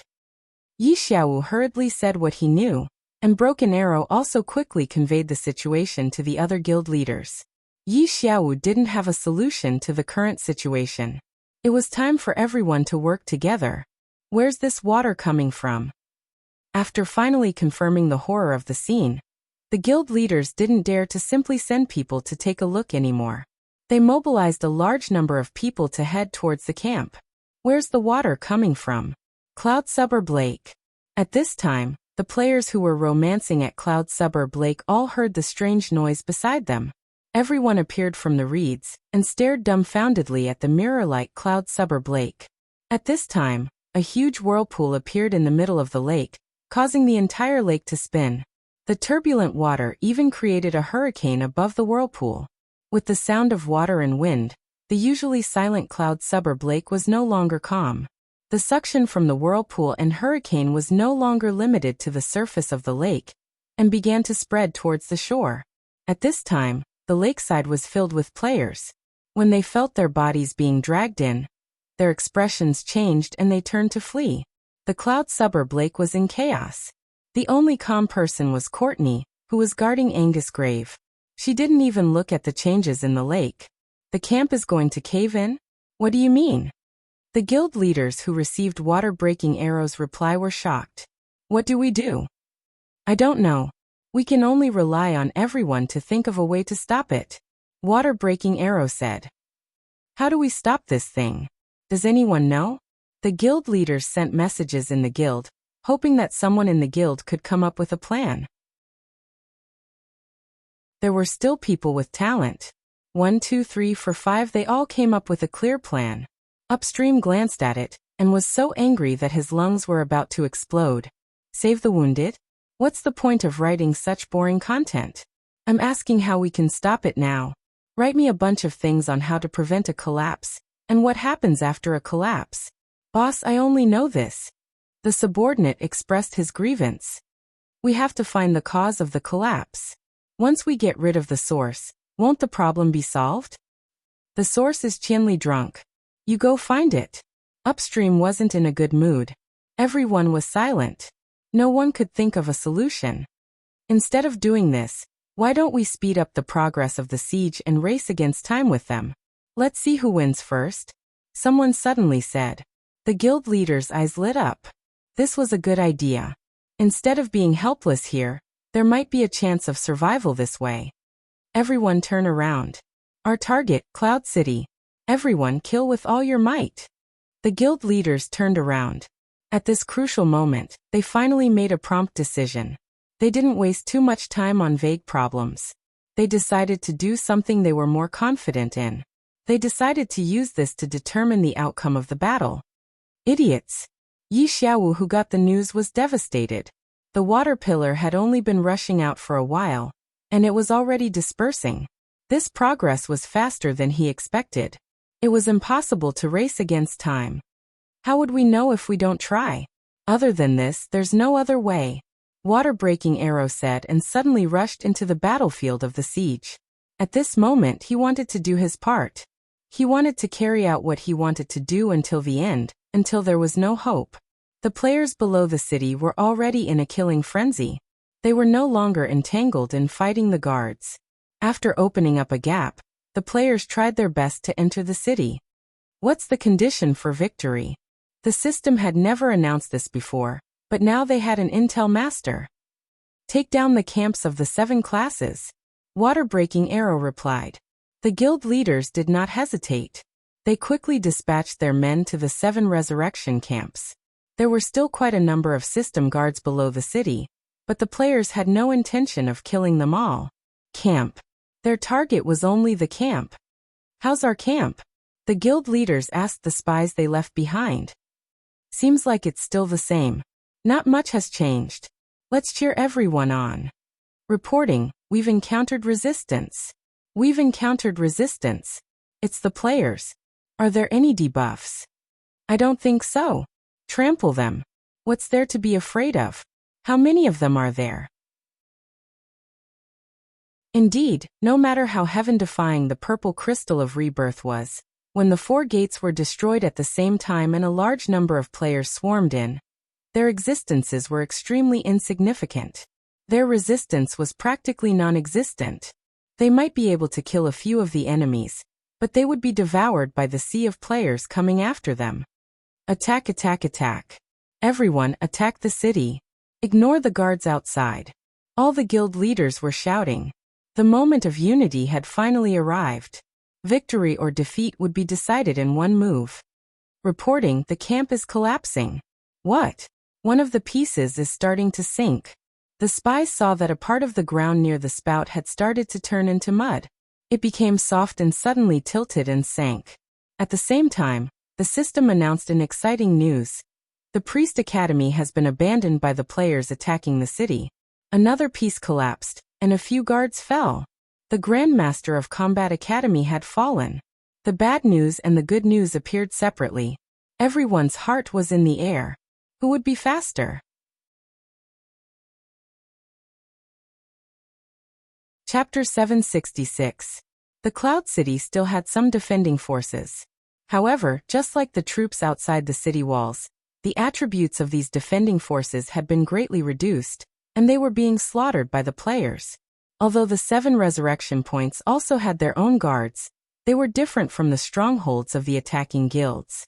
The main forces of the defending guilds were clearly concentrated outside the city. Once this part of the city was breached, these guards inside the city were basically useless. In comparison, the players of the 2 major guilds, Purple Crystal Reincarnation and Unbelievable, caused more trouble. However, it was just a little more, and that was it. The resurrection of the defending forces followed the usual resurrection rules. The players of each profession resurrected in their own academy or camp. As a result, the Cleric Academy was the first to be defeated. Firstly, clerics didn't have much combat power. Secondly, the 2 major guilds didn't have many clerics in the first place. Previously, they had relied on people hired from the workshop. The second to be breached was the Grandmaster of Combat Academy. Although the Grandmaster of Combat had combat power, their numbers were small, and their levels were on the low side. This had been a long-standing problem for them, and thus, they were easily destroyed. The third to be breached was the Knight Camp. The Knight was considered a relatively average profession. The third to be breached was because they were the closest to the city gate among the 7 main resurrection points. The pavilion closest to the water enjoys moonlight first. With the 3 main resurrection points destroyed, one could imagine the tragic fate of these 3 professions. They were all killed in the previous battle with the attacking forces, and were chased to the resurrection points. The soldiers guarding the resurrection point were also unable to provide much protection. After the soldiers were all killed, the resurrection point's countdown began to ring. It was not that the players guarding the resurrection point were not working hard, but that there were simply too many enemies. In the time it took to destroy 3 camps, the attacking side's camp had collapsed by half. The small well that spouted out a water dragon was now shockingly large. It was impossible to tell whether the water was flowing in or out. In any case, it was tumbling, and the ground around the hole was tilted, slowly sliding and sinking. Report: the speed at which the camp is being devoured has slowed down. The spies on the other side sent in new information and used the word devoured instead. In their eyes, the water spout was like a black hole, as if it was going to suck the entire camp in. Of course, this news was quite refreshing, and the guild masters were all in high spirits. At this point in time, they didn't even bother about which guild had taken down the resurrection camp in Cloud City at the last moment. Let's move forward. For more to go. Victory is ours.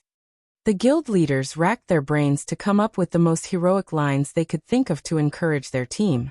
Frankly speaking, the words weren't much, but the key was the atmosphere.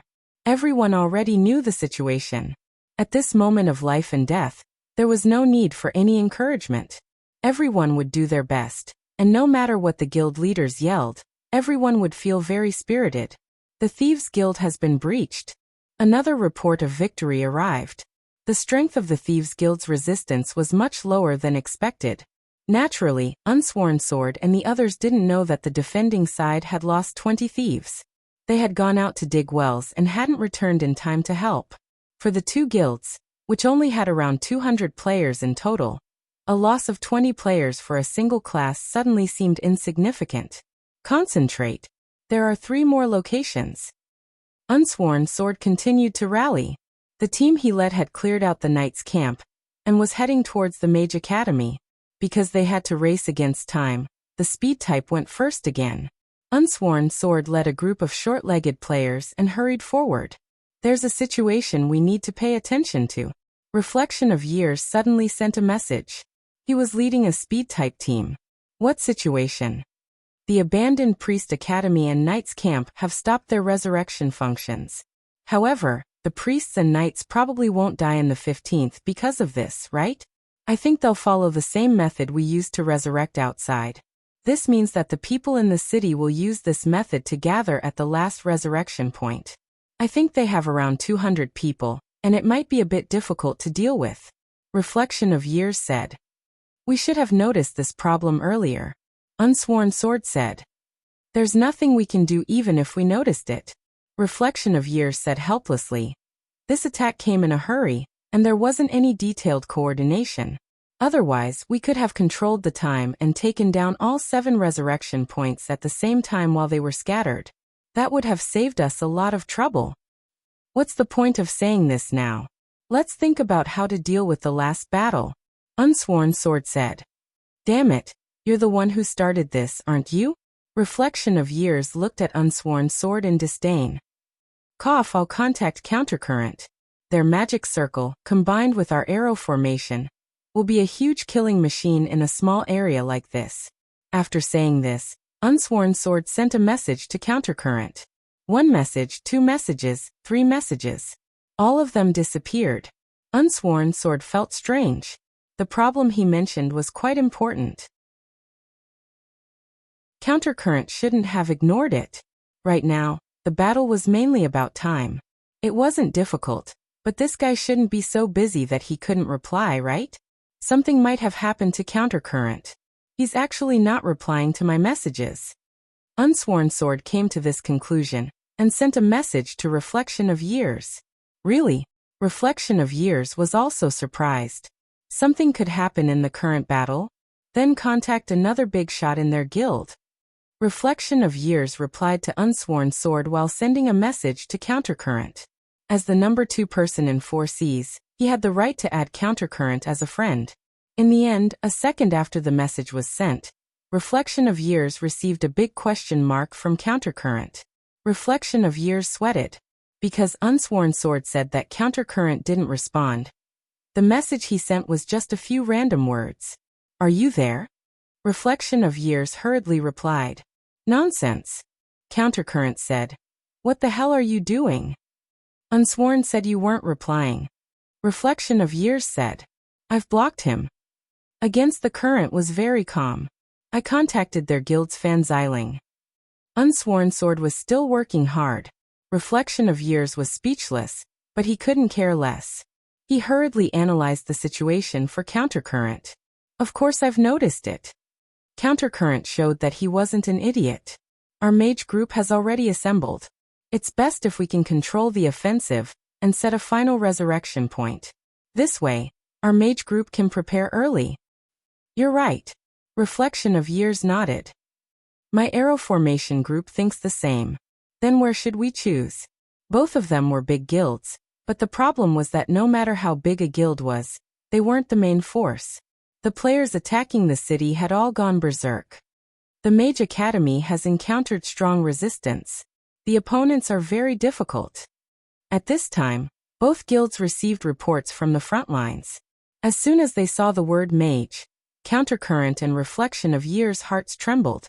A gorgeous black figure suddenly appeared in their minds. No way? The 2 of them thought at the same time, and hurriedly gathered information from the front lines. It's not Qianli drunk. Receiving this news, the 2 of them subconsciously let out a sigh of relief. But, Drifting, Strange Pupil, these 2 great mages have a mage group supporting them, and Jian Nanyo's warrior group protecting them. They are indeed difficult opponents. Countercurrent frowned. Looks like this will definitely be the place for the final battle. Reflection of Years said. I think the opponents have already predicted this situation. They've also consciously chosen the Mage Academy as the final battle site. Countercurrent said. The Mage Academy, huh? Hearing the word mage makes me feel very unlucky. Reflection of Years said. Countercurrent was quite depressed when he heard this. He was also a mage, but what made him depressed was that even though he was a mage, hearing the word mage made him feel nervous. That guy won't rush back, will he? Reflection of Years said. I think we should hurry up and give the Mage Academy a fatal blow right now. Countercurrent said. Agreed.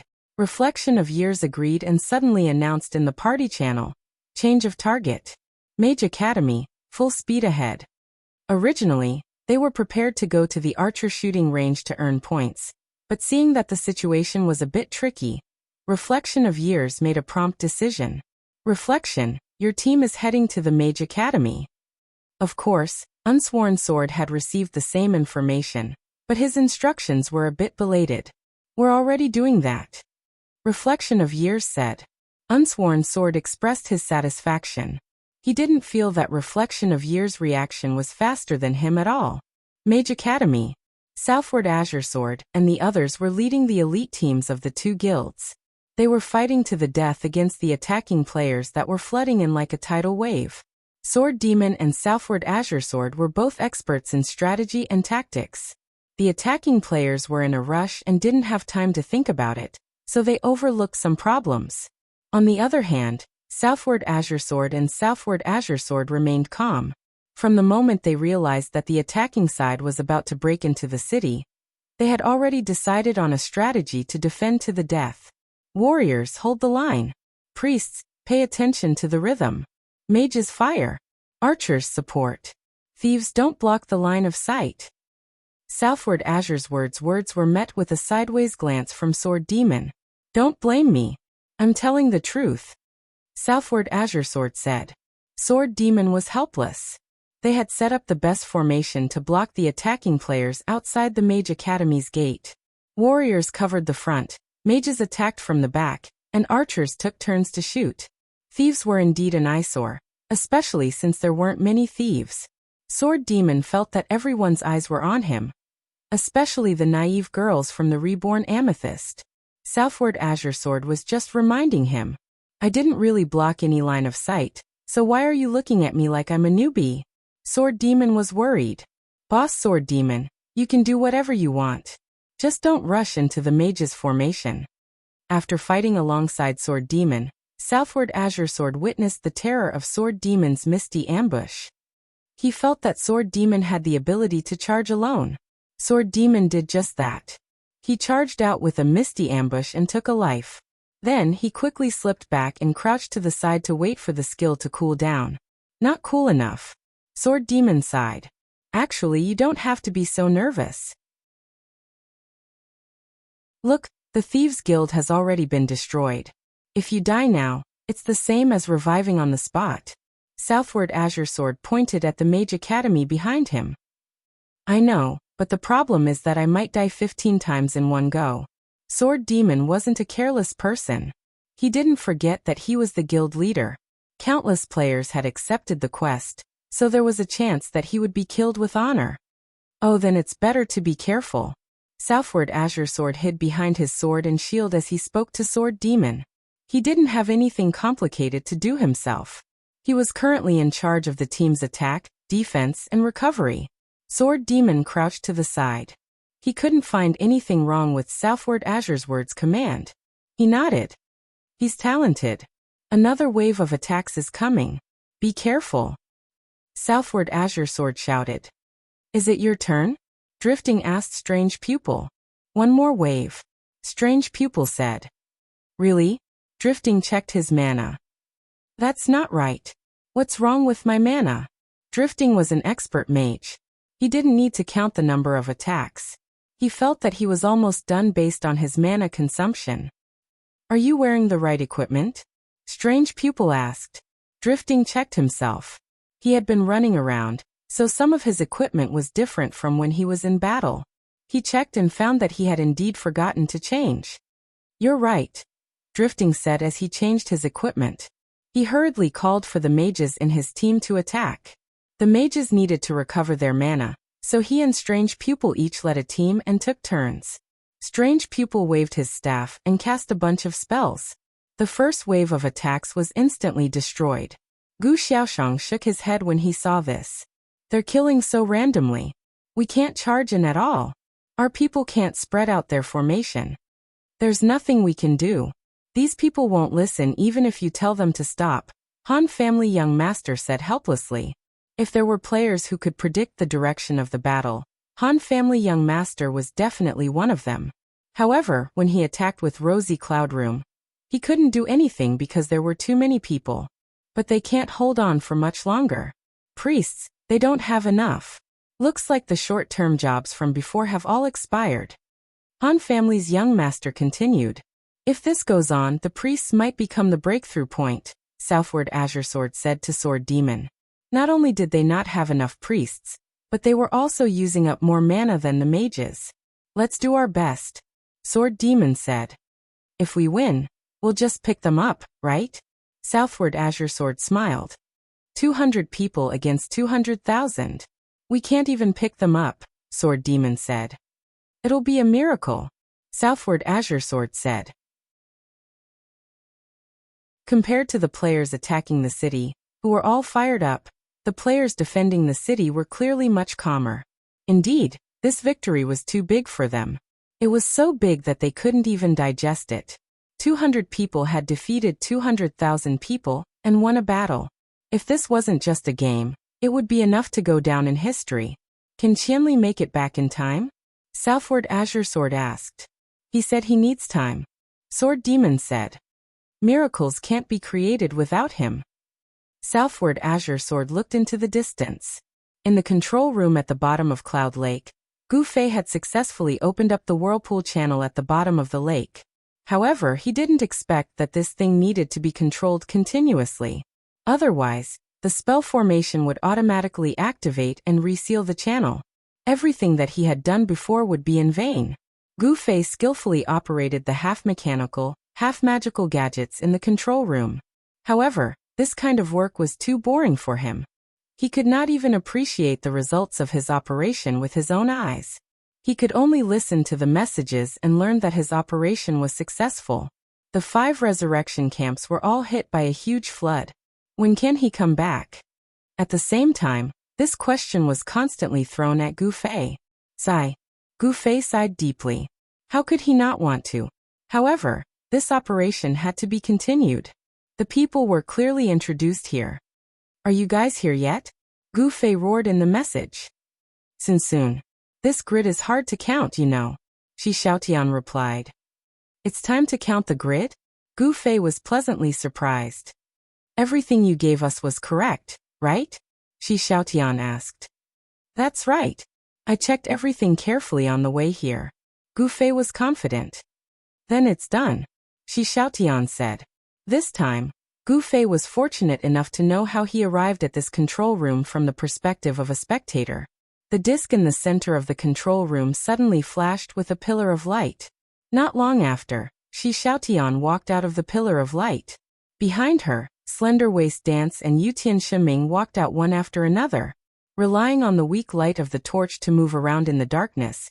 This was extremely cruel for Imperial Sky Divine Ming.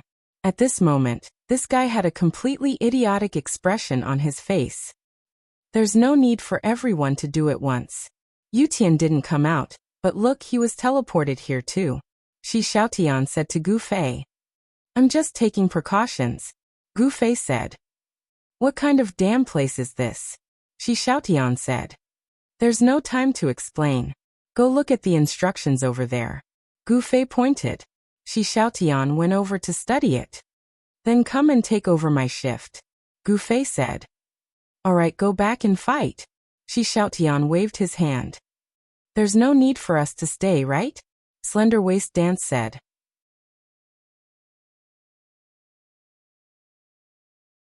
Chapter 767. I'm back. Ha ha ha ha. Gu Fei yelled. Reviving after death happened in the blink of an eye. As soon as he died, Gu Fei appeared in Cloud City's Mage Academy. I'm back too. Ha ha ha ha. Slim Waist Dance was also very arrogant. Damn, what's going on? Imperial Divine Cry was on the verge of tears. As soon as he revived, he saw a sea of flames. The archer shooting range had been looted to the point where it was no longer recognizable. The NPC guards that were normally stationed there had all fallen to the ground.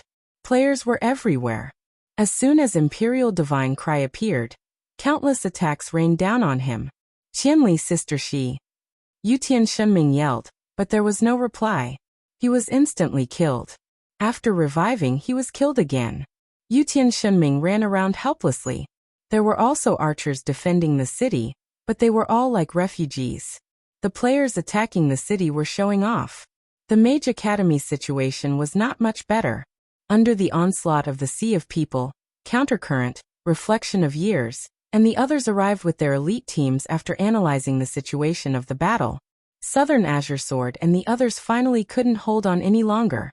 At this moment, the arrogant laughter behind them gave everyone a wake-up call. Everyone turned around and saw two guys, one black and one red, laughing wantonly. Come and help. Everyone was furious. I'm coming. Gu Fei rolled up his sleeves and did some chest stretching exercises. He swung the night streamer and charged forward. No one knew where Gu Fei came from. They all made way for him. Gu Fei reached the front line in an instant. Drifting gave him directions. Look, it's traversing the 4 seas. However, Gu Fei only passed by him for a moment. In the blink of an eye, he had already jumped over the warriors and charged out. Endure. Drifting restrained himself from pointing his staff in the direction that Gu Fei ran out. If we kill one, there will be one less. Everyone charge. Gu Fei waved his hand. Sword Demon, Jianan Yu, and the other generals maintained a high degree of calmness. They said to the people behind them who were stirred up by Gu Fei's provocation, cover them. Gu Fei was the only one who could mess around like this. If other players wanted to survive in this kind of confrontation, they had to focus on teamwork, formation, and positioning. All the players looked at Gu Fei enviously. They watched as he teleported into the enemy's formation. Then heaven and earth fire lit up, burning a blank space. Gu Fei disappeared along with a large group of players. Where's Qianli? Slender waist dancer's movements were a little slow. Only now did she rush out from behind, but Gu Fei's figure was nowhere to be seen. The other players were also looking for it. Then they heard Gu Fei's voice from behind. His tone was full of unwillingness. Ahem, it's here. Everyone turned around and saw Gu Fei standing awkwardly at the back of the group. The white light on his body seemed to have not faded yet. Everyone wiped their sweat. Big bro, what are you doing? Drifting asked the question that everyone was curious about. I was careless. Gu Fei's heart ached. The opponent's determination was beyond his expectations. The moment he teleported to his position, the opponent's various attacks came one after another. It was as if they were waiting for him there. The attacks were everywhere. No matter how fast Gu Fei's reaction was, there was nothing he could do. He was killed instantly. In that wave of attacks, a conservative estimate was that 50 players died along with Gu Fei. To kill Qianli's drunken, they sacrificed 50 people. Was it worth it? This question was a little complicated. Honestly speaking, with the advantage of numbers, Qianli's drunken couldn't rely on his own strength to suppress them. Everyone believed that they could crush Qianli's drunken, but that was the final result. If they wanted to kill Qianli's drunken, they would need to spend a lot of effort and sacrifice countless people. This wasn't the time to dilly-dally. Time was the most precious thing right now. Kill Qianli's drunken? That wasn't important. The important thing was to get rid of all obstacles and take down the Mage Academy. So, the moment Qianli's drunken appeared, they decisively went against the flow. They immediately set up a magic circle. Reflected Years didn't hesitate to shoot an arc. The two teams' attacks covered a large area. Gu Fei couldn't escape at all. Of course, there was another reason why these two were so determined. The players who died with them weren't on their side. Who knew which guild they were from? The great guilds had fought with Gu Fei many times, and they had come to this realization. At this time, even the young master of the Han family nodded in surprise and praised this group of people who had always been equivalent to idiots in his mind. However, not everyone thought that way. Half of the 50 players that died were from a certain guild, and the guild leader was personally commanding the troops. When he saw that his main force had been completely destroyed, he was enraged on the spot. He knew where the attack was coming from. He turned his head and glared at upstream and roared, "What the hell? Sorry, we don't have time to waste. We have to take down the resurrection point as soon as possible at all costs." Against the Flow explained seriously. "Can't we greet them?" The guild leader was still angry. "We can greet them, but what's the point? Do we have time to wait for you to disperse?" Against the Flow asked. "At least we can reduce some casualties." Now is not the time to argue about this. Against the Flow frowned. He continued to lead his sorcerer team forward. At the same time, the warrior team was ready to cover for the sorcerer team. Their formation was the same as Jiannanyo's, but it was bigger, and there were more people. Naturally, it was more powerful. "We're approaching the target. Get ready." Against the Flow raised his hand. Retreat! Jian Nanyu and Sword Demon shouted in unison. The elite team guarding the entrance of the Mage Academy had to retreat. A row of dark red flames suddenly rose at the entrance of the Mage Academy. The experienced Drifting and the others could tell that there were at least 10 spells stacked on top of each other. The flames were so dense that even the color of the flames changed. If they didn't retreat, no one would survive. Archers, shoot forward. Hit as many as you can. Sword Demon waved his hand, and the archers moved forward.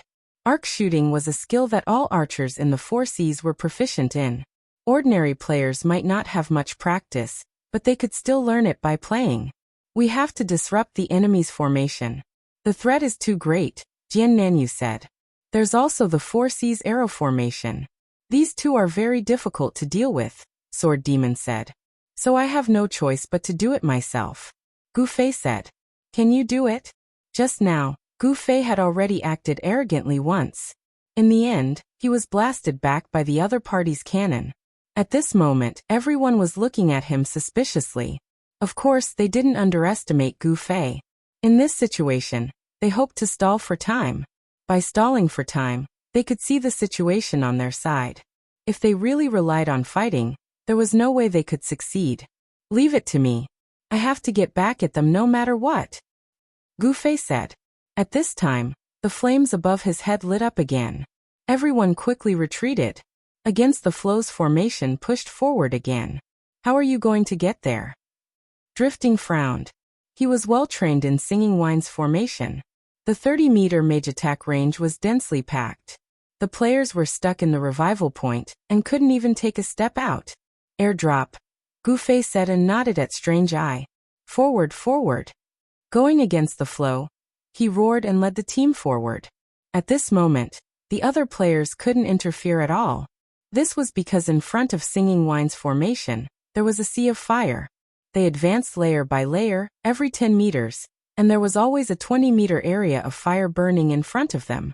On the other side of the sea of fire, although some arrows flew out, there weren't enough of them. They couldn't effectively weaken Singing Wine's attack. If this continued, it was only a matter of time before the entire Mage Academy was destroyed. However, Against the Flow wasn't in a hurry to advance. He maintained his calm and waited for news from the other 2 revival points. He did not want to be too aggressive and end up finishing the attack first. If that happened, the players that had already gathered here would be sent to another resurrection point, where they would have to rebuild their defensive line. Meanwhile, if their elite team tried to break through the defensive line, they would not have the time to do so. The warrior camp has been conquered. At this time, the system notification came. Everyone was excited. How's the shooting range? Against the Flow asked Fan Xiling. The countdown has begun, Fan Xiling reported. There won't be any more surprises, right? Against the Flow said. Of course, everything is under control. Get ready. Advance at full speed. Against the Flow ordered. At this moment, he was personally leading his team against Singing Wine's mages. The mages and archers of the other guilds also stepped forward to provide support to Singing Wine's mages depending on the situation. This made the attack even stronger. In the blink of an eye, they advanced another 10 meters. The front row of warriors had already stepped into the Mage Academy's gate. What's that? In the sky. Suddenly someone shouted. Everyone looked up and saw Strange Eye and Gu Fei flying in the sky. Everyone knew about Qianli's drunken appearance. Against the Flow panicked and pointed to the sky. Attack! Arrows, fire, and ranged attacks all changed directions. Against the Flow knew how dangerous it would be to throw Gu Fei into their mage team. Even a warrior would be troublesome, let alone Gu Fei. The distance between the 2 sides was less than 30 meters. When Strange Eye and Gu Fei flew out from behind the wall, they weren't far away. The 2 were already prepared for the incoming attacks. Let go, Gu Fei said. Although Strange Eye didn't have much strength, she still used all her strength to throw Gu Fei forward. Gu Fei managed to dodge many of the attacks, but Strange Pupil was unable to withstand them all. However, she had expected that she would be killed during this flight, so she was able to respawn peacefully.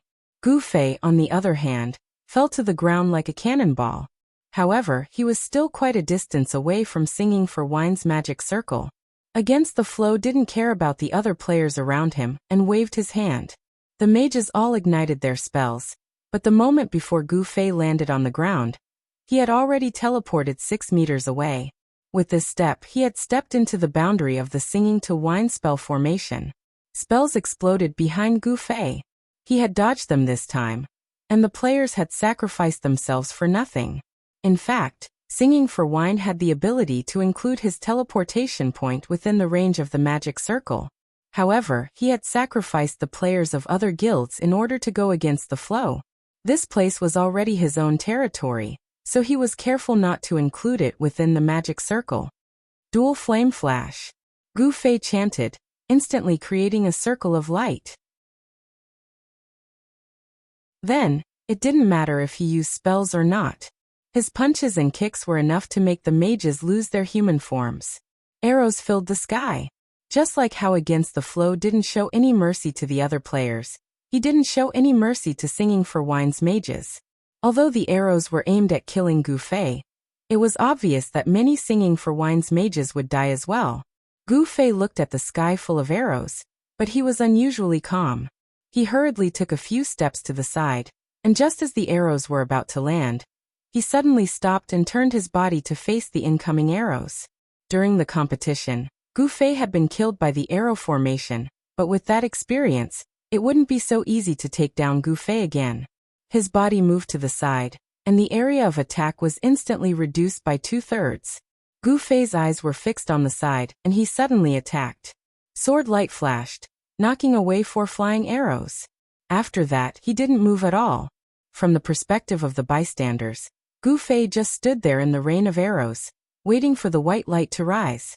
In the end, they saw the rain of arrows fly past him, but Gu Fei wasn't injured at all. White light blossomed around him. Many of Singing for Wine's mages had died to this wave of arrows. How is this possible? Everyone cried out in shock. What's impossible about it? If he wasn't hit, of course he wouldn't die. Gu Fei smiled, but everyone was shocked that he wasn't hit.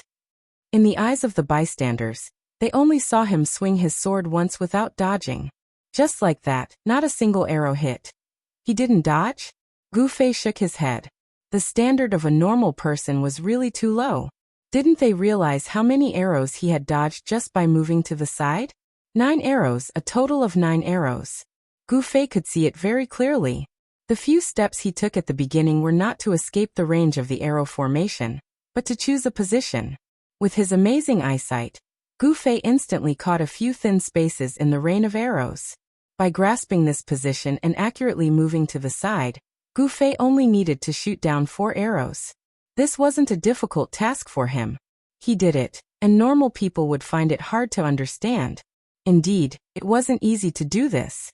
Just this eyesight alone was something that normal players wouldn't have no matter how many games they played. They would only become short-sighted. Gu Fei didn't have time to appreciate himself. After the rain of arrows passed, he immediately rushed forward. His target was the place with the most Singing for Wine's mages. This guy, he's doing it on purpose. Upstream was extremely depressed. Was he going to self-destruct? When faced with the need to sacrifice himself, his decisiveness and willingness to go against the current revealed his selfish nature. But in this moment of hesitation, Gu Fei used Dual Flame Flash to instantly kill another circle of people. For normal mages, there was no way they could keep up with Gu Fei's rhythm in close combat. The warriors in charge of protecting the mages also entered the formation, wanting to take up the responsibility of protecting them, but Gu Fei didn't bother with them at all. He only moved around and attacked the mages.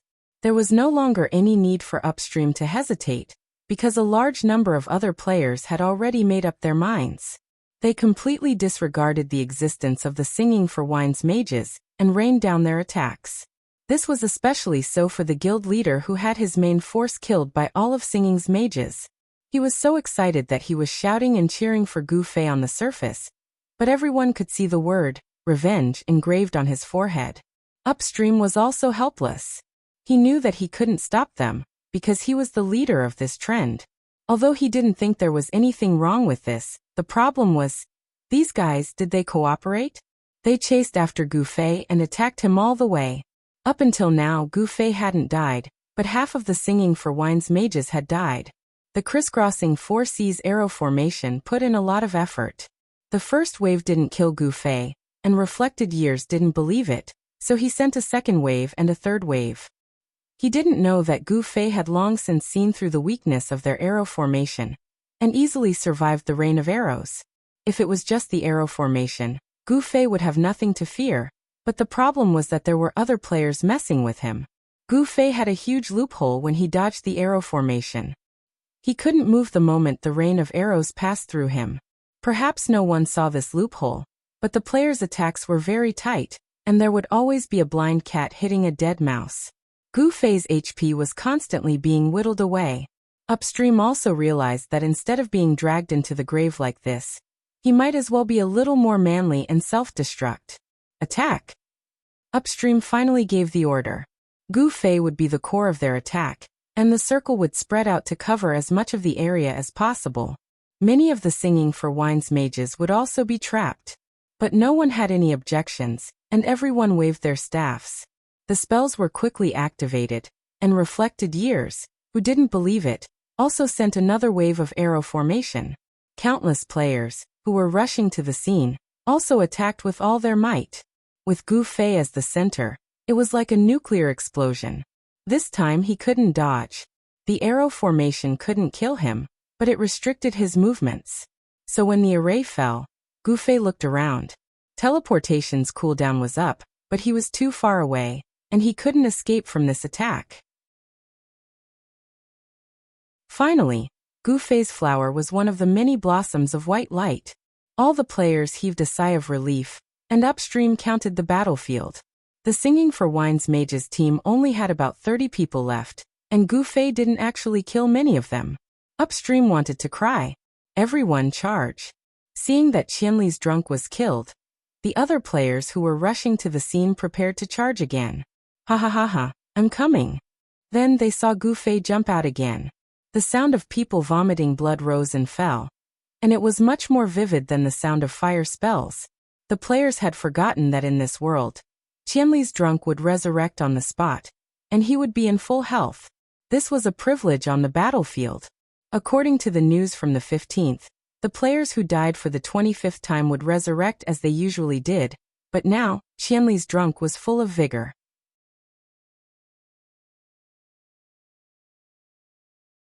Chapter 768. All hail Brother Zui. At such a moment, the only one who could make such a nauseating shout and shout so loudly was Fireball.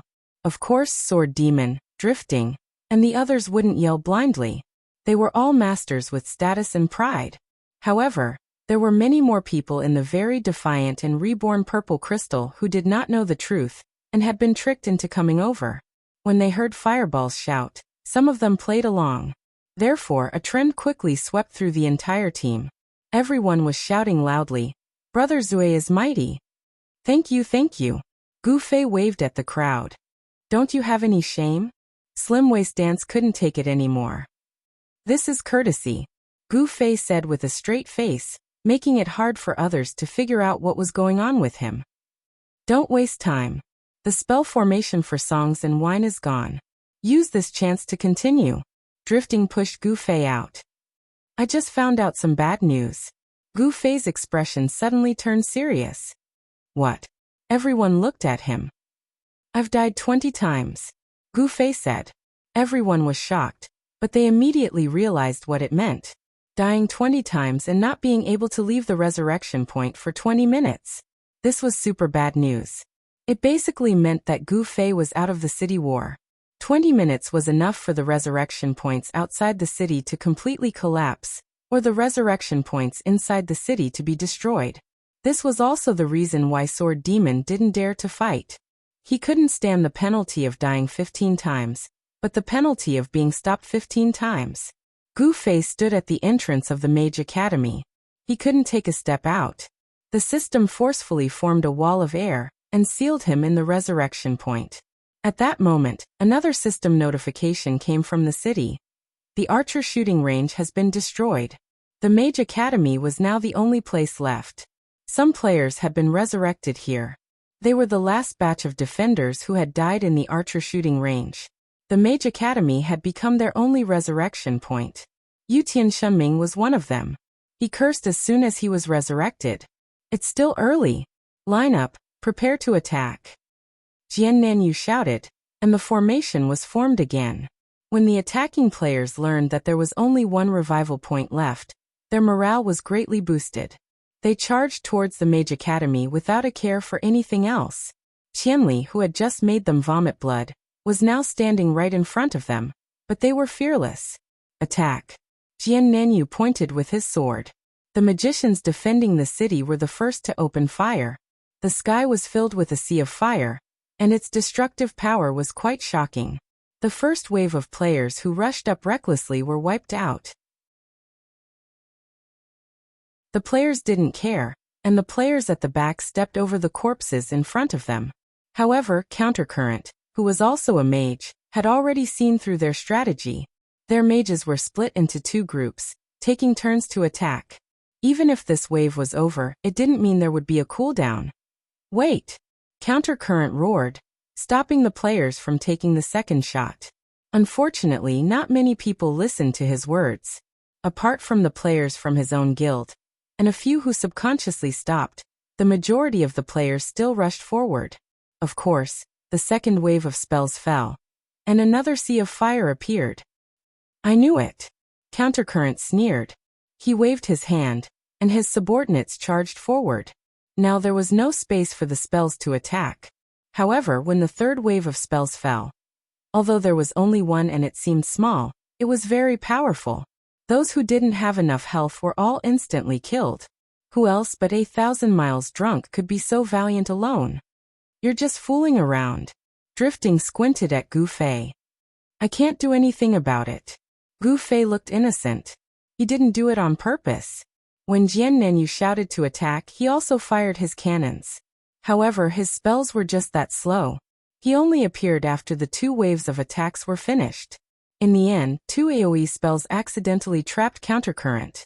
Countercurrent pounded his chest and stamped his feet, completely losing his composure.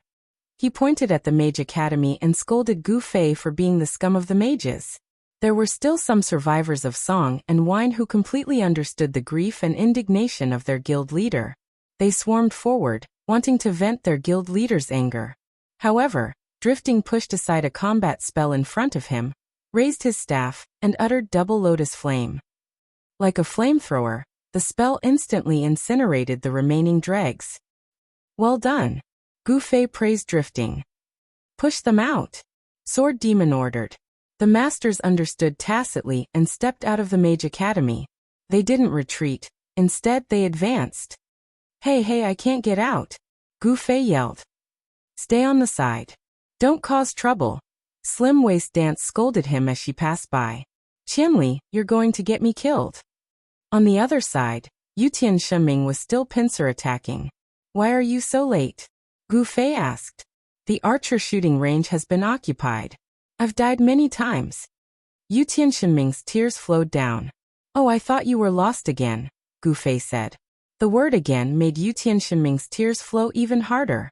At this time, a battle had already broken out outside the Mage Academy.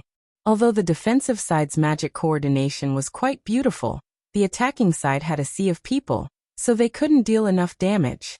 At this time, the enemy finally rushed in front of them. Jian Nanyu commanded the warriors to resist with all their might. A silhouette flashed past, killing the people who had rushed too far ahead. It was the sword ghost, and like a windshield wiper, it swept through a row of people. After being stabbed by Sword Demon's fog ambush, if they didn't die, they were seriously injured. Jian Nanyu commanded the warriors to help out, and immediately killed a row of people. However, Sword Demon's fog ambush had a long cooldown, and couldn't be repeated in a short time. The enemy pressed forward again. This was no longer a battle, but pushing Jian Nanyu and the others back. The mages fired their cannons together, and the two sides bombarded each other. The defending side was quite particular. They only threw spells at the enemy's group, but the attacking side was bullying them with numbers. They didn't care about friend or foe. and the spells thrown by the mages in the distance couldn't even touch the enemy's hair. They were completely thrown into their own formation. This was clearly a bit too much, and everyone angrily cursed at them. In the end, this kind of irresponsible behavior didn't happen again. Hold on, everyone, hold on. All we need is time. Jian Nanyu roared. As soon as he finished speaking, he was killed. No one was invincible in this kind of chaotic battle. PvP skills couldn't be used at all, and cooperation didn't seem to be of much use. However, the effect of equipment came into play. Those with better equipment could obviously survive for a few more seconds. Jian Nanyu was originally the warrior with the best equipment, so he should have survived until the end. However, he talked too much and attracted too many attacks. Instead, he was the first to be killed. This was what the saying, "tall trees attract the wind," meant. Sword Demon very treacherously hid in the dark, waiting for fog ambush's cooldown to end. The attacking players were too eager to rush into the Mage Academy. Sword Demon was originally in stealth, so when he was discovered behind someone, no one actually cared which side he was on. Everyone continued to rush into the academy. Sword Demon's skill was ready. He didn't hesitate to use fog ambush, killing a group of people and rushing into the academy. "If you want to go in, you'll have to go through me," Gu Fei yelled. Sword Ghoul Jian Nanyu led his team to try and resist the onslaught, but they were drowned by the sea of players and returned to the battlefield. Gu Fei was the only one standing at the goal line. The rest of the team had all resurrected behind him. Gu Fei didn't retreat at all when he saw the black mass of people pushing towards him. He raised his hand and cast a spell, preparing to fight the enemy. However, Sword Demon and Jian Nanyu had already led their teams past him and rushed out. "Flatten them," the attacking players yelled. Skills were flashing everywhere. It was hard to tell if they were enemies or friends. In short, the defending players could only maintain their formation for a while. Once a gap was opened, they would be instantly torn apart. Very quickly, in less than half a minute, a bunch of people were sent back. "It's my turn now," Gu Fei yelled. This time, the attacking players were closer to the front. A few people had already reached the gate. Gu Fei flashed out with dual flame flash and turned them into white light. "Who dares to come forward?" Gu Fei carried his long sword and looked extremely majestic. Tens of thousands of arrows were fired. Perhaps it was a bit exaggerated, but there were at least thousands of arrows this time. Gu Fei looked around. When had the gate of the Mage Academy ever been so crowded? The square was filled with players. The streets leading to the square were also filled with people. The roofs of the houses were also filled with archers. They didn't care if they were close enough or not. They were all firing arrows at them. Gu Fei yelled. The melee players didn't dare to go forward, but the surging arrows were like a black mass of people. The density of the arrows was comparable to that of the mages. Gu Fei scanned the area with his powerful eyesight. He realized that he couldn't even turn into a paper man, let alone move sideways. Teleportation? 6 meters was too close. Gu Fei sighed. The arrows rained down and pierced through him in an instant. The attacking players were excited. However, most of the arrows stopped after this wave. Many people were confused and yelled in unison, "Keep shooting." They still hoped to see the majestic attack from before. "What are you shooting for? Hurry up and take the resurrection point. Shooting arrows is useless." Reflection of Years roared. The players woke up from a dream. The arrows were powerful, but what was the point of shooting endlessly?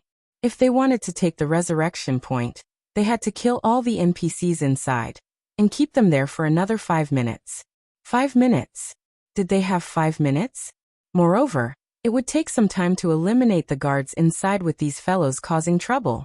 The attacking players suddenly panicked. What happened to the camp outside? It seemed like they hadn't received any information for a long time. Thinking of this, the guild leaders all went to ask their spies outside the camp. Unexpectedly, the news they got was, "Don't worry, the camp is very stable now. The water flow has become smaller and slower. Maybe nothing will happen to the camp at all." The defending players also received the same news. To them, this news wasn't good. They couldn't attack the attacking side's camp. All their hopes were on this quest. If the system couldn't take over the enemy's camp, then all the efforts of the defending players would be in vain. During this brief moment of stupefaction, several players had already entered the Mage Academy. Ignoring the players inside, they charged at the Mage Academy's guards, slaughtering their way into the academy. Although the guards' stats had dropped by 80%, their personality was still there. They took the initiative to attack the attacking players who stepped into their defensive zone. This was the first time that the attacking players had been so welcoming of the system guards' attacks. This saved them a lot of trouble, as the system guards weren't here to attack. Instead, they were here to be killed. But how could the defending players let them attack the guards so easily? As long as there was one guard left, the attack wouldn't start, and time could be dragged on. Once the guards died, it would be impossible for 200 players to push the attacking players to the Mage Academy's gate. At this moment, there weren't many attacking players. The defending side had the advantage in numbers. A group of experts and the new members they tricked and rushed up, and the attacking players died very quickly. However, the attacking players were already cramming into the Mage Academy's gate.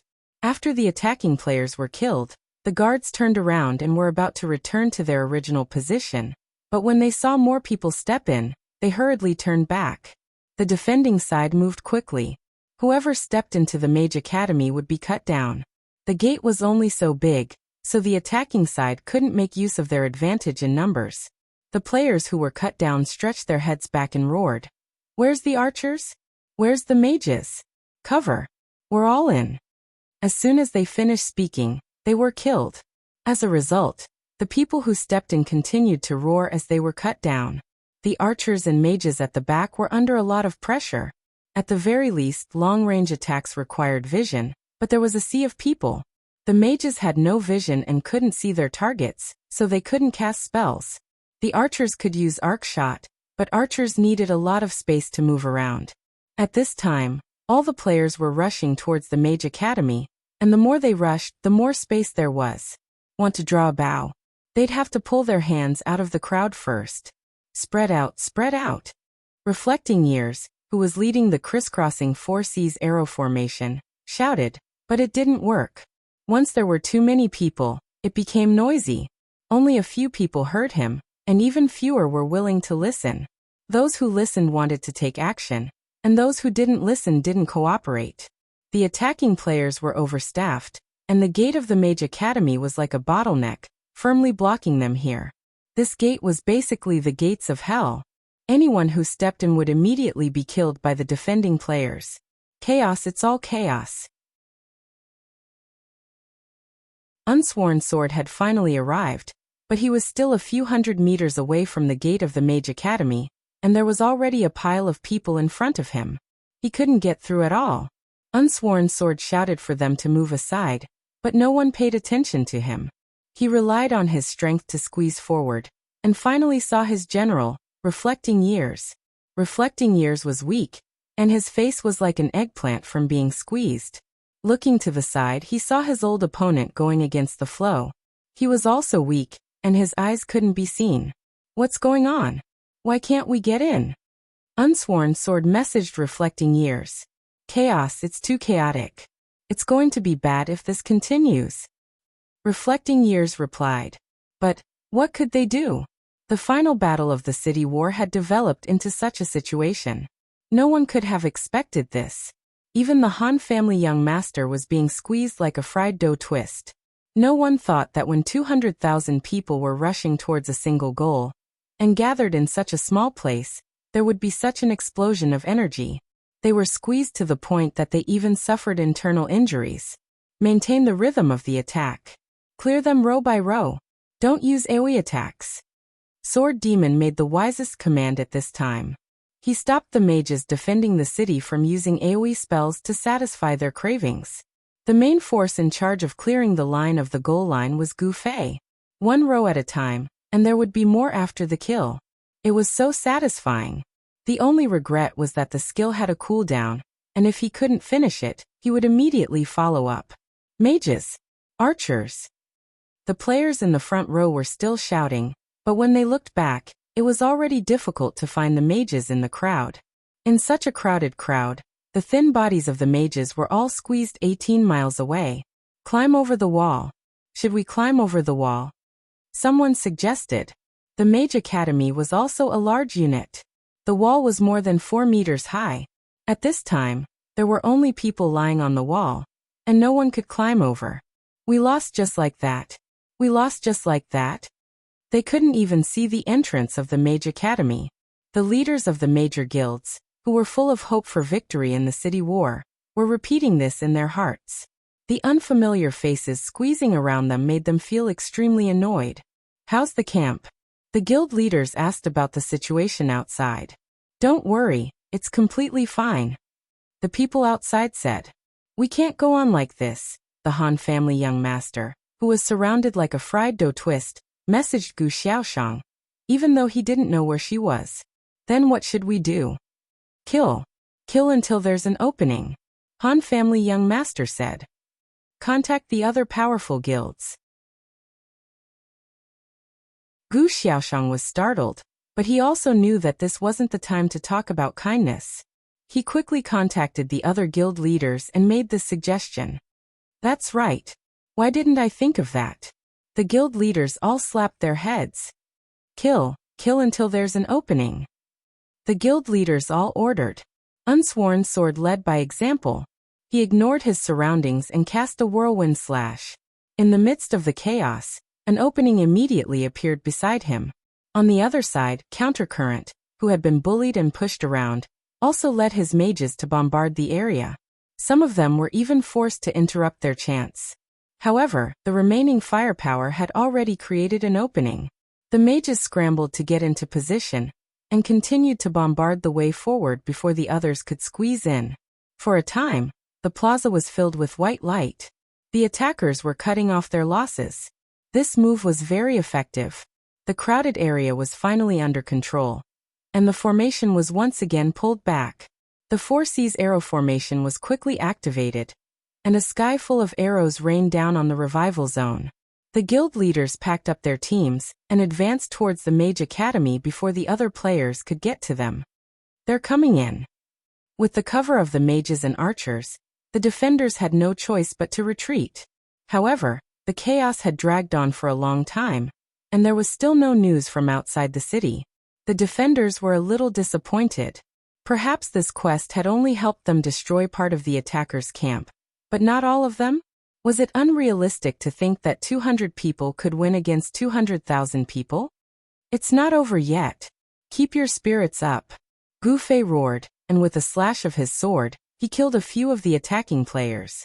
However, a large group of players had already entered the city, including Unsworn Sword. When he saw Gu Fei, he quickly retreated, and then began to flatter him. Brother Qianli, I'm afraid we're going to win this time. Before Gu Fei could say anything, a sudden, deafening sound came from outside the city. At that moment, everyone felt as if the ground beneath their feet had sunk. The guild leaders' message notifications started to pop up. When they opened them, they all received the same message: the camp is gone.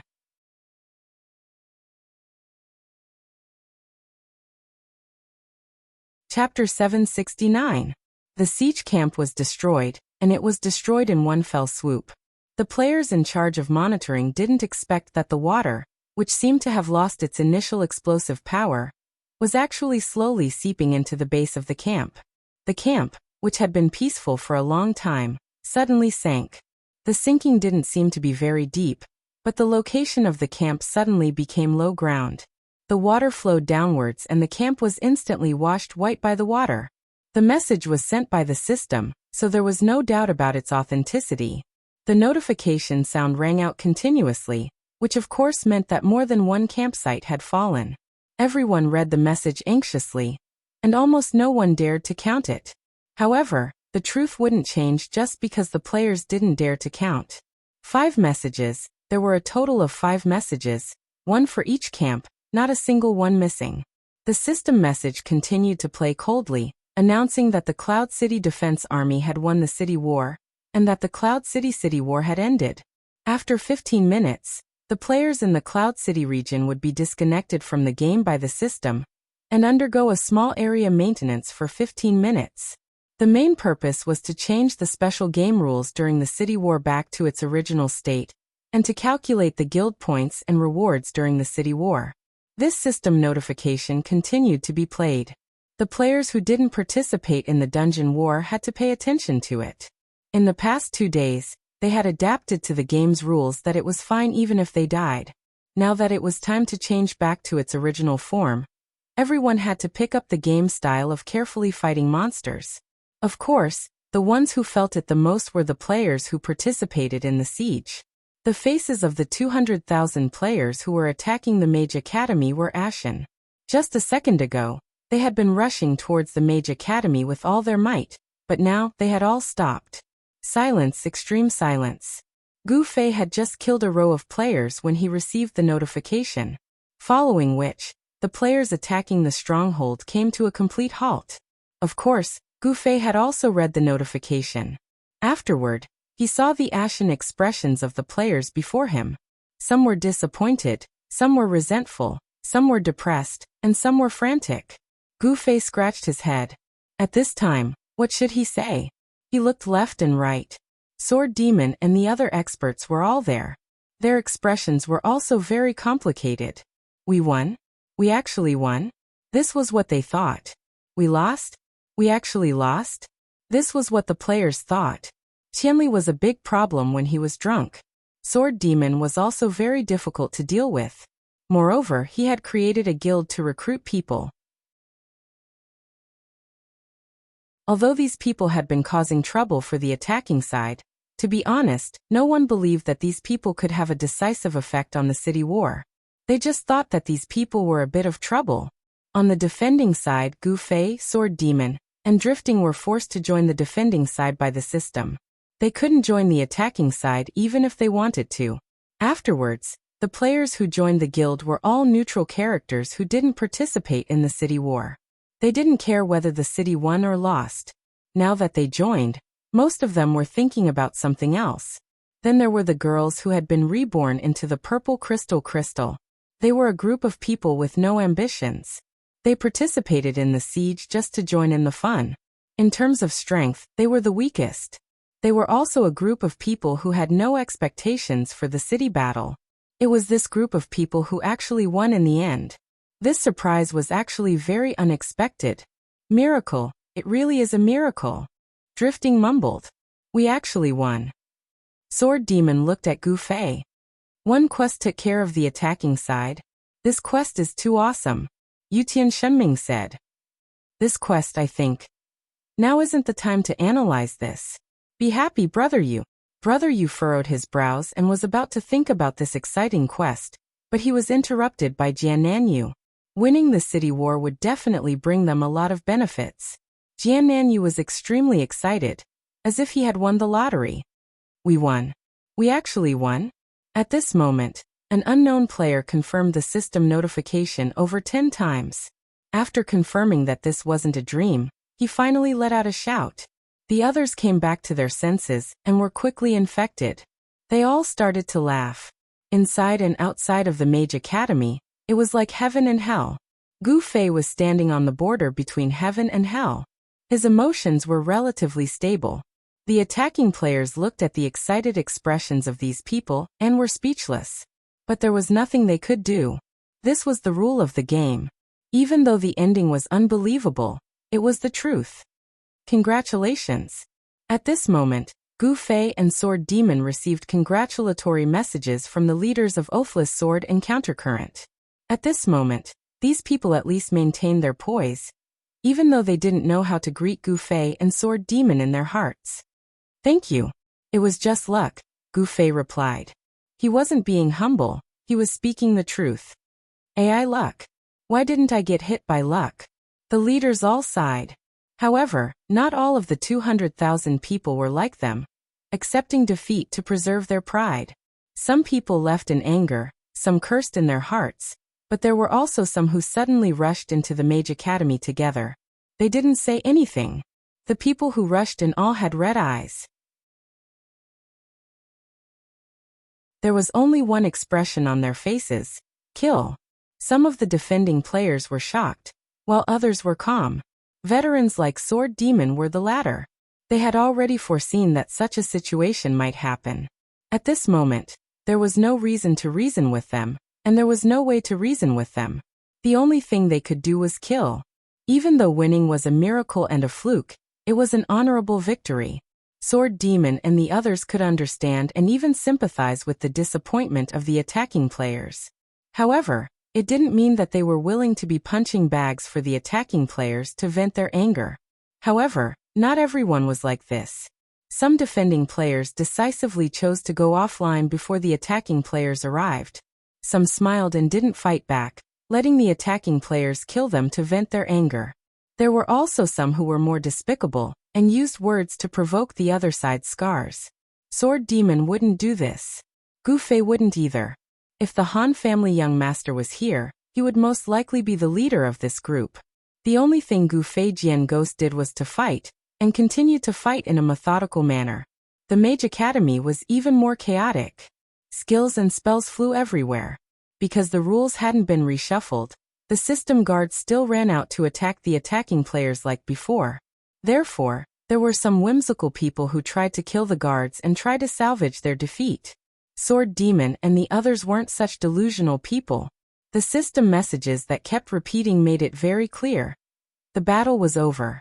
In this battle, there would no longer be any points to be gained.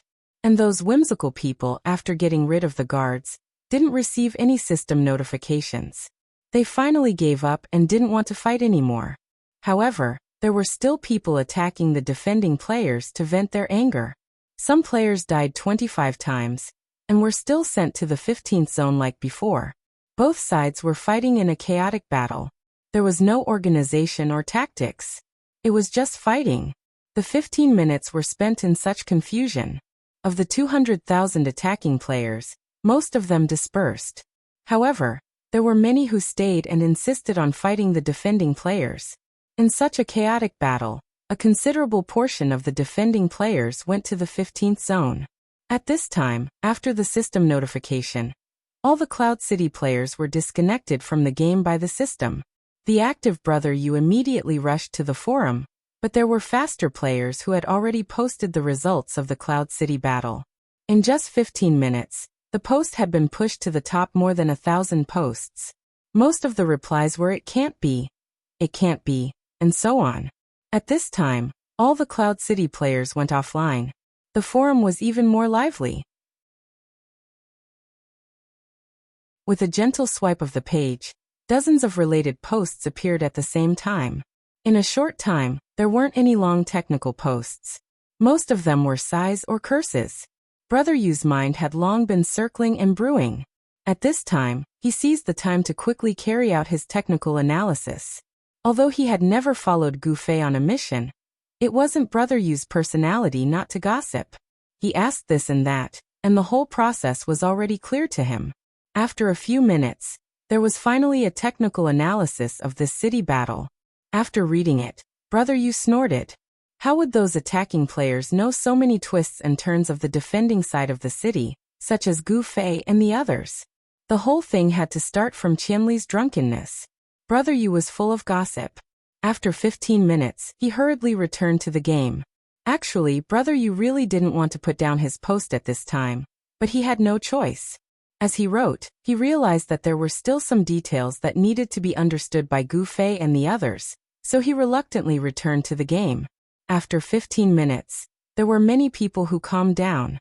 Although everyone was still looking at each other in the Mage Academy after going online, there were finally no more people fighting. Moreover, they couldn't move anymore.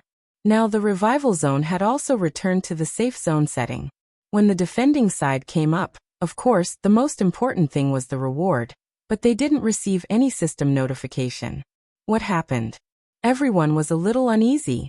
Frankly speaking, they also felt that their victory was too miraculous. Maybe the system wouldn't recognize it? Perhaps it'll only be distributed after all the main cities' city wars have ended? That's right, that's it. Brother Yu thought on the bright side. That's probably it. The others nodded. After that, everyone began to look at each other. What should they do now? Get out of the Mage Academy?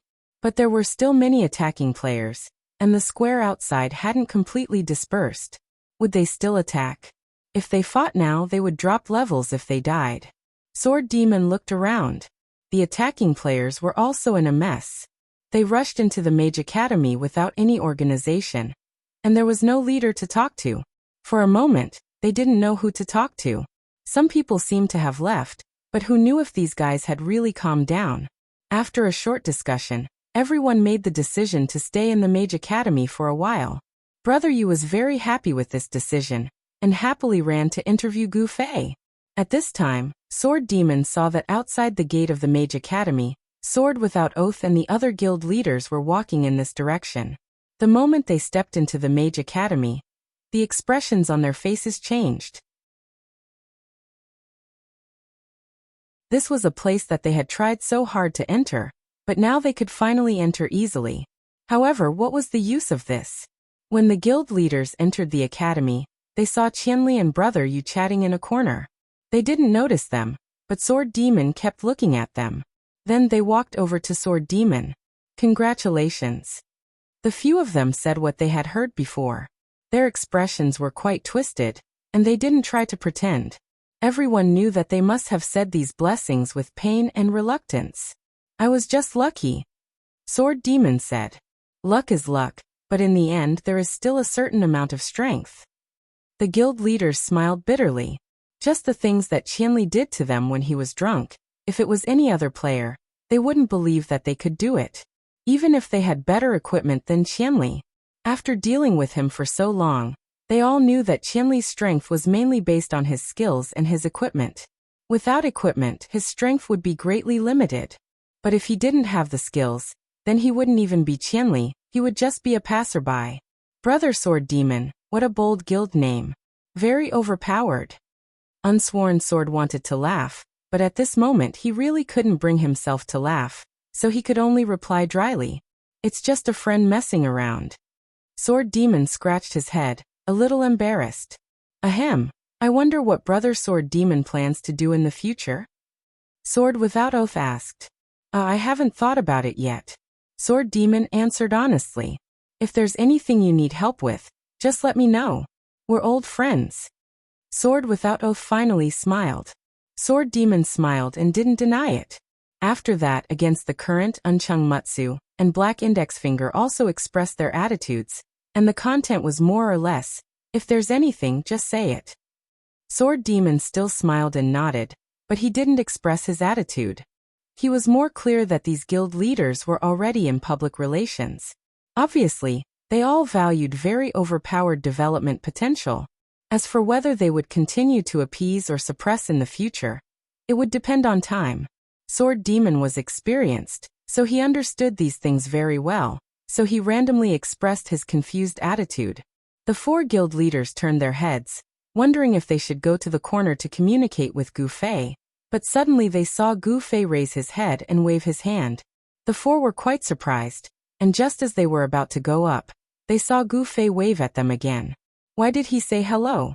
The four were stunned for a moment, then immediately realized that one of the waves wasn't directed at them. The four quickly turned around and saw that Han family young master had also arrived at the Mage Academy, Gu Xiaoshang, and a few other second-tier guilds. Although they weren't as high-end as the 5 major 6th-tier guilds, they all worked hard to run their own businesses, and at this time, they all came to establish a relationship with Sword Demon. Sword Demon couldn't help but smile bitterly. Gu Fei played a big part in the defense's victory. He was also the one who received all the quests, which would definitely be converted into a lot of points. However, there was one thing. Gu Fei himself belonged to the Reborn Amethyst. Although the two guilds were very familiar with each other, the system wouldn't treat them as one, so the main reason for the defense's victory was actually Reborn Amethyst. These guild leaders probably didn't know about this, and in their hearts, they probably didn't take Reborn Amethyst seriously. Sword Demon was socializing, and many guild leaders wanted to invite him for drinks and meet. Sword Demon could only use their still time to thank them. Most people actually used this method to express their enthusiasm. Most of them didn't really think that they would be able to eat together immediately, so they didn't really insist. This went back and forth for a long time. The attitude of these guild leaders also represented the attitude of their guilds. The guild members were restrained, and no matter how much they hated Sword Demon and the others, they wouldn't openly show hostility. As for the other players, when they saw that the top guilds in Cloud City had begun to establish a relationship with the defense, they didn't dare to cause any more trouble, even though they were unhappy. At this time, another voice rang out. Unscathed in Battle rushed into the Mage Academy. As soon as he entered, he saw a few of his brothers and scolded. "Fuck you bitches, you actually won. There's no justice in this world." "Haha, you're regretting it now." Yutian Shinming laughed. "TCH, I'm a mature man who finishes what I started, unlike some brats." Unscathed in Battle looked at Yutian Shinming with disdain, then ran to Gu Fei. "Qianli, hurry and add me to your guild." "Ha." Gu Fei was puzzled. "Stop pretending. Aren't you the guild leader of Reborn Amethyst now?" Unscathed in Battle said. "Oh. What about your guild?" Gu Fei asked. "I retreated. Of course I retreated. When you guys established your guild, I gave my guild leader a heads up. I said that my best friends have already established their guilds. After the city war, I have to go and help out." Wushang said. "There's actually such a thing," Gu Fei said. "Of course, don't tell me you doubt my character," Unscathed in Battle said. "I don't doubt it, but the problem is, your best friend's guild seems to be on Sword Demon's side," Gu Fei said. "Cough, you're also my best friend. How could I neglect you? You must be very lonely being reborn in the purple crystal, right? Don't be afraid, now you have a brother to support you," Unscathed in Battle said. "You're too shameless." Gu Fei couldn't take it anymore. "Come hurry and add me." Unscathed in Battle looked like he was about to sacrifice himself. At this time, Gu Fei's gaze had already turned to the other side and said, "What's up?" The person who came was July. In all fairness, she and Gu Fei were more or less acquaintances. Now that she was coming over to Gu Fei's side, there was most likely something going on. July nodded and said, "It's like this, we're discussing to merge Reborn Amethyst and Against the Gods." "Merge?" Gu Fei was startled. "Actually, we girls didn't do much in this city war, but now the rewards will all fall into our hands. If the two guilds merge, do you think the rewards will be split together?" July said. Gu Fei heard this and understood. Although Reborn Amethyst had added a lot of people, in the hearts of July and the others, their guild was still a team, even if some of the girls had been transferred to Against the Gods. But if the guilds merge, we still don't know if the quest rewards will be shared or not. "Brother, you said."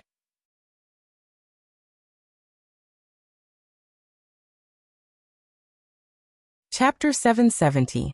The rewards don't seem to be coming out immediately. From the looks of it, won't it have to wait until all the main city battles are over? In that case, we can go and consult them about this issue. I think the system will answer this question for the players, right? July quickly answered Brother Yu's doubts. It was obvious that she had already thought about it. "That's right, I'll go ask around." Brother Yu actually had enough chatting with Gu Fei and couldn't wait to continue writing. Asking around was just a convenience. Compared to spamming, merging guilds was a small matter. Brother Yu immediately went offline. Gu Fei looked at July and said, "If we merge, how do we calculate the guild levels? Add them up?" "Of course not, we'll calculate it according to the high level," July said. "Then our total number of people will exceed it?" Gu Fei said. "Just remove a few people," July said. "You want all the girls to leave and then regroup Amethyst, right?" Gu Fei saw through July. July nodded. "Oh, that's not bad." Gu Fei nodded. This time, they were recruiting using the name of a girls' guild. Among the people that came, there would probably be people with bad intentions. These kind of people would always be a problem for the girls. Just like the guys from Eternal Life in the Flower Bush. The things they did might seem interesting when it happened to others, but when the target was themselves, no girl would treat it as an enjoyment. "What about you?" July asked. "What about me? Are you still with us?" July asked. Gu Fei was startled. He didn't think that July would actually ask this. Of course he didn't want to stay in a girls' guild. This was a good opportunity. If he stayed there without saying a word, then he wouldn't have to be embarrassed in the future. He didn't think that July would actually ask. This girl was still as strict as ever. Haha, you're not short of people now. Do you still need me to make up the numbers? Gu Fei was quite calm. I knew you would say that. July curled her lips. Gu Fei spread his hands, and the two of them remained silent. Unscathed in battle was scratching his head anxiously. He felt that Gu Fei was an idiot. He was the only man in a purely female guild. How cool was that? This guy actually took the initiative to give up. What was even more infuriating was that July specifically asked this question, indicating that she still hoped to keep Gu Fei, but this guy was not understanding at all. Unscathed in battle could only blame July for not asking him first. He would have agreed without hesitation. In the end, this miracle didn't happen. After July left, Gu Fei looked at Unscathed in battle and said cheerfully, "So do you still want to add me to your guild?" "Add my ass." Unscathed in battle stood up resentfully and went to find Sword Demon. Gu Fei originally wanted to rest after disconnecting for 15 minutes, but he was still a bit curious about what kind of amazing rewards there would be for a miraculous victory of 200 people over 200,000. In the end, he didn't get to see the rewards, and he was dragged around by Brother Yu for a long time about the things he did. Now that Brother Yu was gone and July's topic was over, Gu Fei had nothing to do. Just as he was about to go offline, he suddenly saw two players enter the Mage Academy. Their gazes landed on Gu Fei and they shouted, "Qianli!" Gu Fei looked and saw that it was Duo Mu and Mudo. He sighed. This time he would have to waste half a day talking. As expected, when Duo Mu and Mudo heard about the miraculous victory in Cloud City, they obviously rushed over to interview him. It had been almost an hour since the end of the city battle. Duo Mu and Mudo were extremely anxious. News needed to be timely. As a result, after the greeting, the two immediately threw out a string of questions. "Why didn't you two come earlier?" Gu Fei was gloomy. "This is already the fastest." Duo Mu and Mudo were extremely nervous after hearing this. "Did someone else interview you already?" "Oh, not an interview, but it's close." How could Gu Fei not know why Brother Yu asked so many questions? "What do you mean?" the two asked. "It's Brother Yu asking a lot of things," Gu Fei said. The two were shocked. As veteran game reporters, how could they not know Brother Yu's habit of pouring out information? Now that Brother Yu had a grasp of the situation, it wouldn't be long before he would post on the forums. After that, a few websites would repost it. By the time Duo Mu and Mudo's drafts come out, there wouldn't be anything new anymore. "We definitely can't be faster than Brother Yu.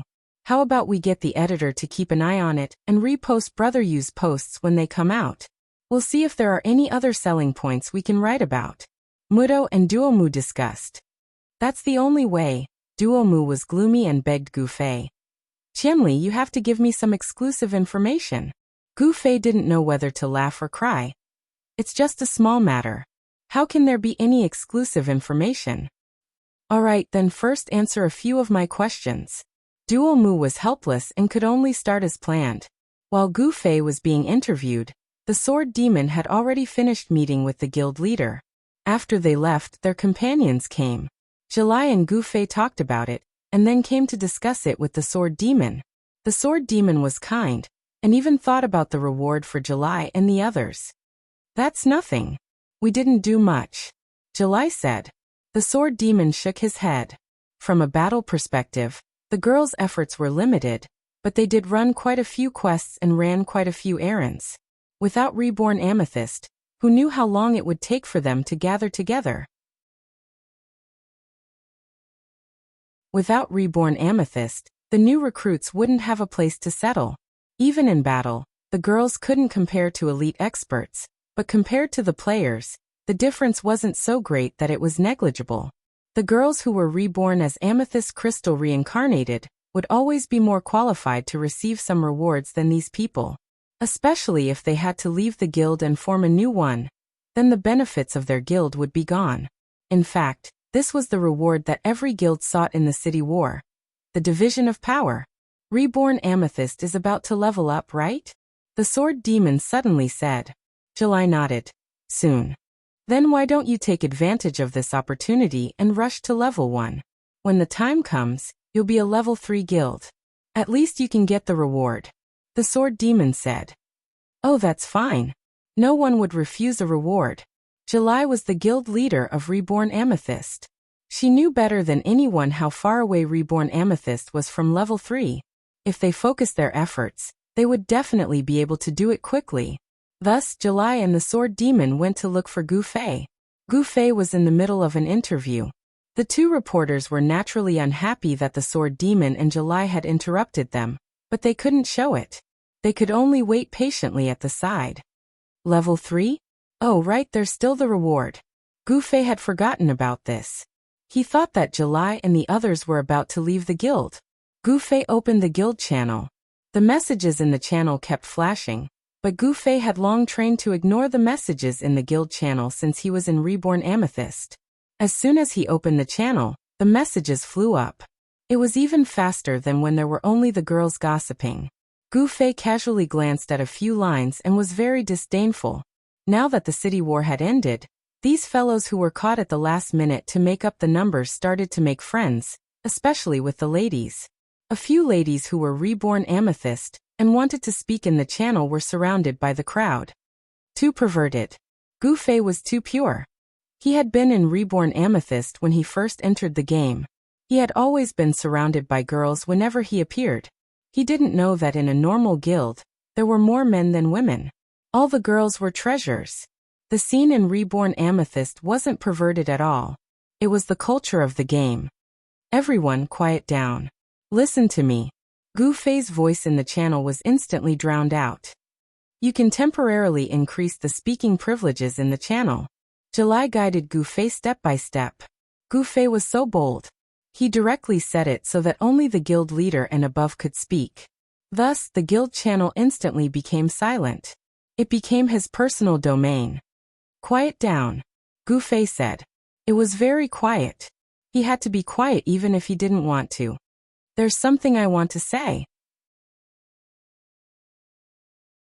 In this siege war, the cooperation between Reborn Amethyst and Against Logic was very successful. Now the two guilds are preparing to merge, but the guild's level isn't enough to accommodate the number of people from both guilds. However, Reborn Amethyst is just a little bit away from reaching level 3, so please work hard. Take advantage of the time before the quest rewards are given out to you. Alright, does anyone have anything to say? No? Then it's settled. Everyone in the guild was sweating profusely. He was the only one in the channel who could speak, yet he pretended to ask for opinions in a democratic manner. The others couldn't speak, so he just acted as if there were no opinions. Qianli was speechless, as expected of a domineering character. Before he could finish his thoughts, another sentence suddenly popped up in the channel. Oh, I'm sorry. I forgot to change the speaking privileges just now. So again, does anyone have any objections? Gu Fei really forgot. July, who was beside him, quickly reminded him. Another patch. Everyone in the guild was sweating again. Was this expert a retard? However, the guild and Against Logic's cooperation were quite clear. They also knew that Against Logic had a bright future. All the elite experts were there. With the two guilds merging, there would be experts and girls. It was a wonderful thing. As a result, the players expressed that they had no objections. Some of them were already trying to get close to Gu Fei. This was their guild leader, the #1 expert in the game. How could they not get close to him? To reach level 3, we just need to do 6 intermediate quests. Now split into 6 groups. Leader, follow me to accept the quest. Gu Fei said. Actually, he was just giving instructions to July. He didn't understand these things. The grouping was naturally a mess. In the end, they realized that they didn't have enough clerics, so the team was very incomplete. They could make do during the siege war, but not now. Without a cleric, fighting would be very dangerous. If they died, they would drop levels. Cleric, come over here, Gu Fei said to Sword Demon. Now, they're all waiting to receive their rewards. If they quit, the rewards will be gone, right? Sword Demon said. Gu Fei thought about it. That was true, but he immediately reacted. Who wants them to quit? It's just that if there's a battle, They'll come and help. Sword Demon thought about it and scolded himself for being muddle-headed. However, he was against logic and there weren't many clerics on his side. Gu Fei looked around and saw Han family young master standing there. He was very angry. Be more self-aware. Didn't you hear us calling for a cleric? Han family young master rolled his eyes. He really wanted to throw the bottle in his hand at Gu Fei's head. If you don't get to level 3, you won't have a spot, Gu Fei said. Are you an idiot? Han family young master felt that Gu Fei's threat was very childish. You alone should be enough to support a large team. Gu Fei was prepared to entrust Han family young master with a heavy responsibility. A team of 20 people only had him as a cleric. A normal cleric definitely wouldn't be able to take care of such a large team. Han family young master only laughed in disdain. It was obvious that he didn't take it seriously. Thus, Gu Fei selected his men, and the young master of the Han family soon received an invitation to join the team. Upon entering the team, he saw that they were all girls, a purebred member of the reborn Amethyst team. Even Han family young master couldn't help but be moved. The pressure was too great. You're ruthless. 23 pig-like teammates. Han family young master gave Gu Fei a thumbs up. Hey. July was unhappy. Even if the girls weren't good at the game, there was no need to be so direct. Just make do. We're lacking clerics. Gu Fei comforted July. July was also helpless. She was recruited together with Brother Yu. Of course, she knew that they were lacking in clerics. After that, they divided the clerics into different teams like they were treasures. At the same time, there were also the elite experts who helped out in battle. In the end, the clerics were more or less enough. Han family young master's team was supported by one cleric. Gu Fei led a team. He also only brought one cleric. These two teams saved a few spots. The other 4 teams were divided. They weren't rich, but at least they had enough food and clothing. After that, the leader of the 6th team prepared to go with Gu Fei to accept the quest. Duo Mu and Mudo were still pitifully waiting for the interview. In the end, Gu Fei was busy. There was no choice but to follow the team. The players from the 2 guilds weren't concentrated in the Mage Academy. Most of them were in the 15th area. Of course, the 15th area had already been destroyed. These people were rushing to the city. The 6th team arrived at the guild building. It was very easy to accept the quest. The 800 guilds that attacked the city had just lost the city war. They were still in a bad mood. How could they be in the mood to do the guild quests? As for the players who didn't participate in the city war, they were living in the wild. Even if they came back to do the quests, they wouldn't be as fast as Gu Fei and the others. When the 6 of them arrived at the guild building, there were very few people. After accepting 6 quests, they contacted their team members to carry out the quests. Intermediate guild quests were very difficult to do alone. However, it wasn't difficult if you gathered a team. It was basically just killing time. The 6 teams successfully completed the quests. When they returned to the guild building, the reborn Amethyst rushed to level 3. In the process, Duo Mu and Mudo finished their interview with Gu Fei and went to write their draft. However, Brother Yu still hadn't climbed online. There was no answer to the merger. There weren't any more group activities, so the players dispersed to do their own things. Gu Fei kicked the position of the guild leader back to July and went offline. On Brother Yu's side, the first thing he did after going offline was to write his draft. He did his top priority before asking about the guild merger. This should be a very reasonable question. There was no reason for the system to not tell the players. Brother Yu didn't look for any acquaintances. He prepared to go to the consultation section and post a question. In the end, when he went there, someone had already asked a similar question. Brother Yu clicked on it and saw that the administrator had already given the answer. The reward will be given to the one with the more generous reward. In other words, one of the 2 guilds will be directly ignored. Brother Yu immediately had the urge to curse. When he scanned the post, there were already people scolding him.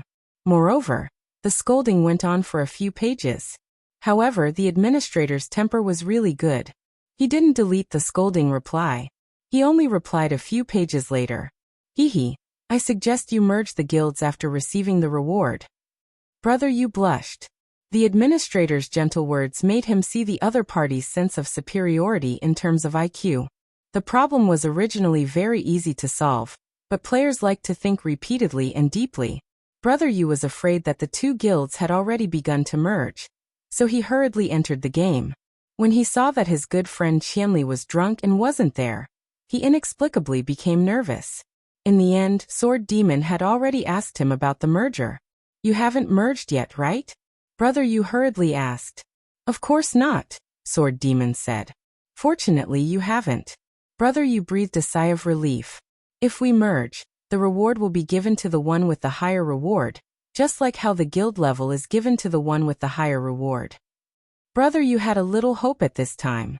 He hoped that Sword Demon would nervously ask, then what should we do? Then he could show his sense of superiority in IQ and gently throw out the administrator's words. Does it feel great? In the end, it was Sword Demon who said, oh, then we can only merge after we receive the reward. Brother Yu let out a disappointed end sound. After sending the information, Brother Yu remembered his post and quickly went offline to go to the forum. His Cloud City War report was really popular. There were a lot of clicks and replies piled up in an instant.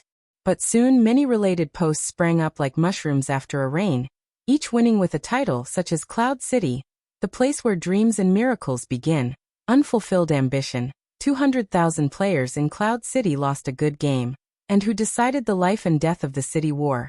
Each title was scarier than the other. All of them came from major game websites and were then transferred to the forum. However, when he went in to take a look, Brother Yu's nose was almost crooked from anger. Almost all of them had used his battle report as information. To be precise, they had transferred Brother Yu's out, but in the end, it had been treated as a novelty and had been transferred back. As a result, because of the gorgeous title, the posts quickly surpassed Brother Yu. His Cloud City War battle report. These dry words were really not tempting, and the players couldn't tell who copied these similar contents.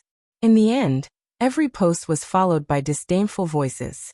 Until another post, standing in the clouds, looking down at the world from a bird's eye view, drunk Qianli, a godlike existence, appeared. This post finally used a different angle, a different style of writing, and a different concept to describe the process of the city war in Cloud City. The full text had Qianli as the main character, and it was written like a novel. In addition, the author was a famous journalist in the online gaming world, and it instantly defeated the other posts. Damn, is it that exaggerated? After Brother Yu finished reading, he couldn't help but admire the reporter's courage.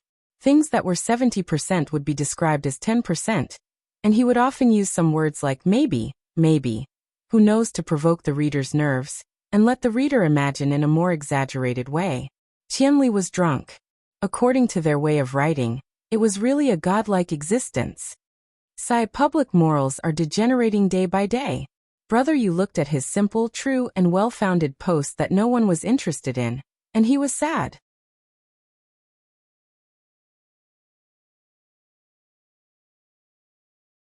Chapter 771.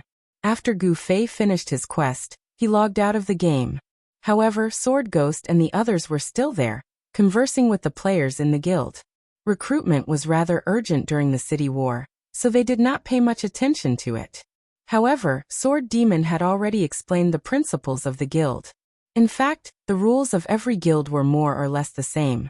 It was nothing more than harmony, helping each other, actively participating in activities, and not stirring up trouble. Sword Demon was merely talking about these old things, and there was nothing new. However, the serious attitude he displayed was not something an ordinary player could match. Sword Demon was a person who truly loved the game as much as his life. Unscathed in battle saw that the guild was full and could not join for the time being, so he first joined Reborn Amethyst. He was still fantasizing about joining the Victorious City Defense Guild, and getting some rewards, which was met with disdain by everyone. As for the other experts, Wandering Sword and his group of 7 did not mind, and did not plan to leave the guild. Strange Ai and Yen Xiaozhu, on the other hand, were worried about their friends in Xia Fog City, and were slightly hesitant. Changing cities could basically be considered as changing servers, and it was not a decision that could be made easily. As for drifting and the other two, they were completely used to running around and mingling in guilds. For now, they expressed that they would play in this guild for the time being. Of course, Sword Demon would not mind having a few more experts. In short, the members were maintained. Sword Demon had a simple conversation with everyone, and also brought some words to Reborn Amethyst's side. In the end, they decided to wait until the two guilds officially merged before seriously discussing the development of the guild. The official merger would naturally have to wait until the end of the city war. Currently, less than 1/5 of the main cities had completed the city war. But according to the information on the forum, most of them had collected important quests, and were about to complete them in one fell swoop. However, there were a few main cities that still had no clues. This situation was the most serious for Linshui City. Not only did they not discover any quests, but they also suffered a great loss in the battle. This city also required ships to land and fight. Faced with the organized resistance of the system, the players really could not withstand it.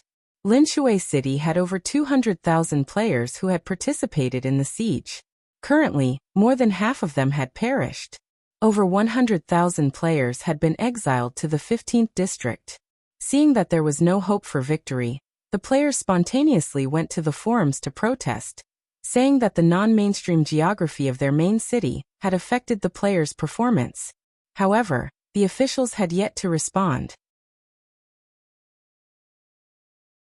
Sword Demon and the others were now waiting for the end of the World War. They couldn't receive the news in-game, so they all stayed on the forums to watch the live streams. There were gossipy players in each of the major cities writing battle reports. Every main city was different, so it was interesting to watch. The next day, when Gu Fei logged on again, it was no longer the weekend. Naturally, there were fewer players during the day. At this time, 4/5 of the main city battles had ended. For example, Shady Forest City, Deepwater was already clamoring to treat everyone to a drink. Their city battles had gone quite smoothly. Although the points had not been tabulated yet, Deepwater was confident that they could enter the top 3. It's not over yet. In Little Ray's bar, Sword Demon and the others knocked on the table in loneliness. If they didn't receive the rewards for the city battles, they wouldn't have the energy to do anything else. Please have a taste of my newly developed wine. At this time, Xiaolei brought a few glasses of wine into the private room. Little Ray, what do you think? Sword Demon asked casually. After clearing the Han family young master and the people from Rosy Clouds out of the city, Little Ray's bar said that they would no longer be enemies with them. In the end, they really did so. The group of people from his guild who came later were all diligent in doing quests like Little Ray. They also occasionally encountered the very overpowered people from Amethyst, and got along very peacefully. Me? Isn't it all because of you guys? Little Ray was full of smiles. Among the 3 guilds defending the city, not only did his guild not contribute to the victory, they were also the super enemy defending the city in the beginning. But in the end they also got such an ending. Little Ray was gratified by his good luck. You're really lucky. Unscathed in battle looked at Little Ray with eyes full of jealousy. Thanks to everyone. Today's wine is on me. Drink as much as you want. Little Ray, who had always been very shrewd in business, was also generous today. Then we won't be polite. Sword Demon smiled. Don't be polite, don't be polite. Little Ray put down the wine, and after saying goodbye he went out. His guild's reward might not be lower than yours. Han family young master suddenly said after Little Ray went out. How could that be? They only gave some lousy quests. We led the defending side to the final victory, Yutian Shiming said. If there's no punishment for killing each other, Han family young master said. Sword Demon frowned. You mean when Little Ray's bar was our enemy at the beginning? That's right. We're all defending the city. If killing each other will deduct points, then you'll deduct a lot of points. Han family young master said. Then Little Ray's bar also has to deduct points. Sword Demon said. But you guys are still stronger. Han family young master said. That's a problem. Sword Demon nodded. Isn't it all because of you? Yu Shenming stared at Han family young master. If you didn't cause so much trouble. Believe me. Han family young master nodded. I didn't think you guys could actually win the entire city war. I thought you guys would be killed by me. If there's really such a punishment, then we'll definitely deduct a lot of points. Although our points will definitely be more than Little Ray's bar. But Qianli's quest, he received it in the camp at the beginning. We don't know if that quest will be counted as the guild's city war points. That's definitely a super big head. If it doesn't count, then we don't seem to have anything special. Sword Demon said. Could it be that the reward of that super quest will all be concentrated on Qianli alone? Yu Shenming murmured. Damn it. Unscathed in battle slammed the table. Jealousy made him a little crazy. If that quest wants to reward him alone, I think he'll have to level up 10 times. Everyone was silent. Where's Qianli? Yu Shenming suddenly asked. Gu Fei was online, but he didn't come to the pub. He's probably going to do a wanted quest. Sword Demon said. This person, can't he be more promising? Everyone couldn't help but fall into silence again. Hey, Brother Yu is online. Yu Shenming suddenly became excited. Brother Yu stayed on the forum, waiting to hear the first-hand news. If he's online, does it mean that the city war is completely over? Sure enough, as soon as Brother Yu got online, he immediately sent a message in the mercenary channel. The city war is over. Yu Shenming, who was kicked out of the mercenary group, had also joined. Although they had established a guild, everyone was still used to communicating through the mercenary channel. Obviously, they were all the core members of the new guild. This mercenary channel naturally became the highest decision-making group. Can I receive the reward? As soon as Yu Shenming asked this, the system broadcast had already started, announcing the complete end of the city war. The points were being calculated. After the players received the system message, the guild leader would go to the main city's discussion hall to receive the reward. The tavern, which had been very noisy just now, suddenly quietened down with this system notification. But in less than 3 seconds, there was a lot of scolding coming from outside. Sword Demon and the others could only smile bitterly in the private room. Obviously, for the guild players in Cloud City, this message was like rubbing salt on their wounds. Ding! A system notification sounded, and very overpowered players received this system message. Guild Very Overpowered has obtained 645 points in the City War of Cloud City. 645. That's it. Yu Shenming's face was already filled with disappointment. Reborn Amethyst has more points than you. Unscathed in Battle was now mixed in with Reborn Amethyst, and received the system message from the other side. We have 1142 points, a lot more than you. It should be Qianli's quest. Sword Demon said. Not only that, didn't that guy also destroy their camp? Han family young master said. Yeah, that should be quite a lot. Sword Demon nodded. Actually, it's quite a lot. Brother Yu wasn't in the pub, so he could only ask about Amethyst's points in the channel. He began to analyze after learning about their points. The city war gives a total of 10,000 points. Our two guilds together have almost 2,000 points. I don't think this point is low. Maybe we can ask Deepwater, Old Cloud, and the others how many points they have. Sword Demon heard this and immediately sent a message to ask. In the end, Deepwater's Extreme Cold only obtained 312 points. Cloudy Twilight was the 10 Guilds Alliance, but this was their own organization. The system didn't recognize it, so the rewards were given to them. The guild that Cloudy Twilight was in charge of had 198 points, far less than Deepwater. However, there was one guild in the 10 guilds that had 542 points. It was this guild that completed the werewolf quest, allowing the players to receive help from the werewolf army. Deepwater, Cloudy Twilight, and the others were already very satisfied with these points. Getting more than 500 was considered a miracle. Obviously, they had many people to compare their points with. Compared to the other guilds, those that had more than 100 points were already considered to be somewhat powerful. Most of the second and third-rate guilds could only struggle with a few dozen points. The guilds that had single-digit points were actually the ones with the most points. It seems like our score is already very high. Sword Ghost told the others about the situation that he had asked. They were all level 6 guilds, so getting 200 or 300 points would be enough to make them die of joy. However, an extremely overpowered level 1 guild with 50 people had obtained more than 600 points. At this time, the cursing in the hall outside the room suddenly disappeared. The few of them were focused on the points and didn't have time to pay attention to it. Suddenly, they realized something was wrong. Just as they were feeling surprised, Little Ray suddenly ran in. How many points? Both sides asked in unison. 22 points, Little Ray said. The 4 people in the room looked at each other. It seemed like Han family young master's worries were a bit unnecessary. Little Ray's guild didn't have any outstanding contributions to the defense of the city. They only completed a few quests without any competition or hindrance. Clearly, his points were more normal. Everyone finally understood why Twilight Depths and the others would be so lucky if they got 200 to 300 points. How many points did you guys get? Little Ray asked again.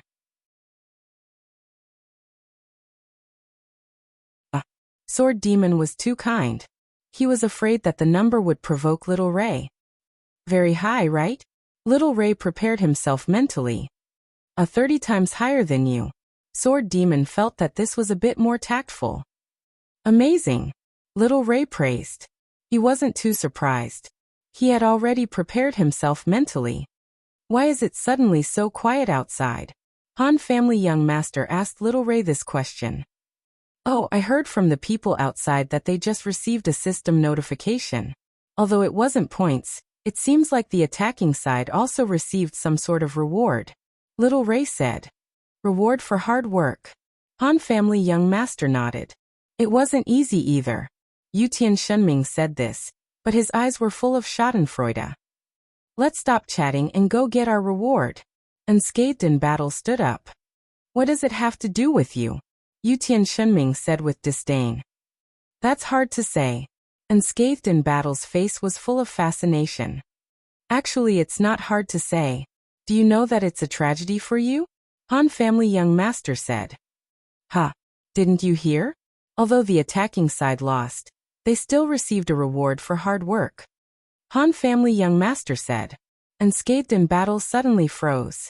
City war was a guild activity. The reward was given to the individual according to the guild. Unscathed in Battle joined the guild here after the city war ended. Actually, he was very clear that he definitely wouldn't receive any reward. However, he never thought that the attacking side would actually have a reward for hard work. Since he had already left the guild, it was also impossible for him to receive this reward. While he was petrified, a message suddenly arrived. Unscathed in Battle opened it. It was his brothers from Warrior's Home who remembered him after receiving the system notification. They all sent congratulatory messages with ridicule.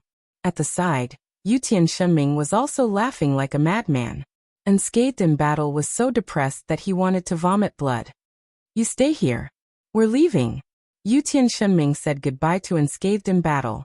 He, Sword Demon, and Little Ray left the room together. Unscathed in Battle, who was still in a stiff state, turned around to look. Han family young master stayed in the room and didn't move. Then he remembered that this guy also didn't receive any reward. Now that he had a companion, he suddenly felt a little better. Unscathed in Battle clicked his tongue twice and sat down. He looked at Han family young master with a silly smile. Sword Demon and the others left the tavern, and called for Gu Fei and the others. Gu Fei had already received July's summons and left for the city hall. In fact, he was still a little puzzled. This was a guild reward. The guild leader could just go and receive it. As for the individual reward, everyone would receive it separately. What was the point of greeting each other? The two sides met on the way. Gu Fei received information about Reborn Amethyst, and had more than 1,000 points. At this time, when he saw Sword Demon, he asked him how much against the heavens he had. 645, Sword Demon told him. Only 600? So little? Gu Fei was surprised. Little Ray, who was at the side, had tears streaming down his face. That's not bad. Sword Demon told Gu Fei about depth of water, twilight in the clouds and so on. I see. Gu Fei nodded. We really have an advantage because we have fewer people. All the points are piled up in our hands.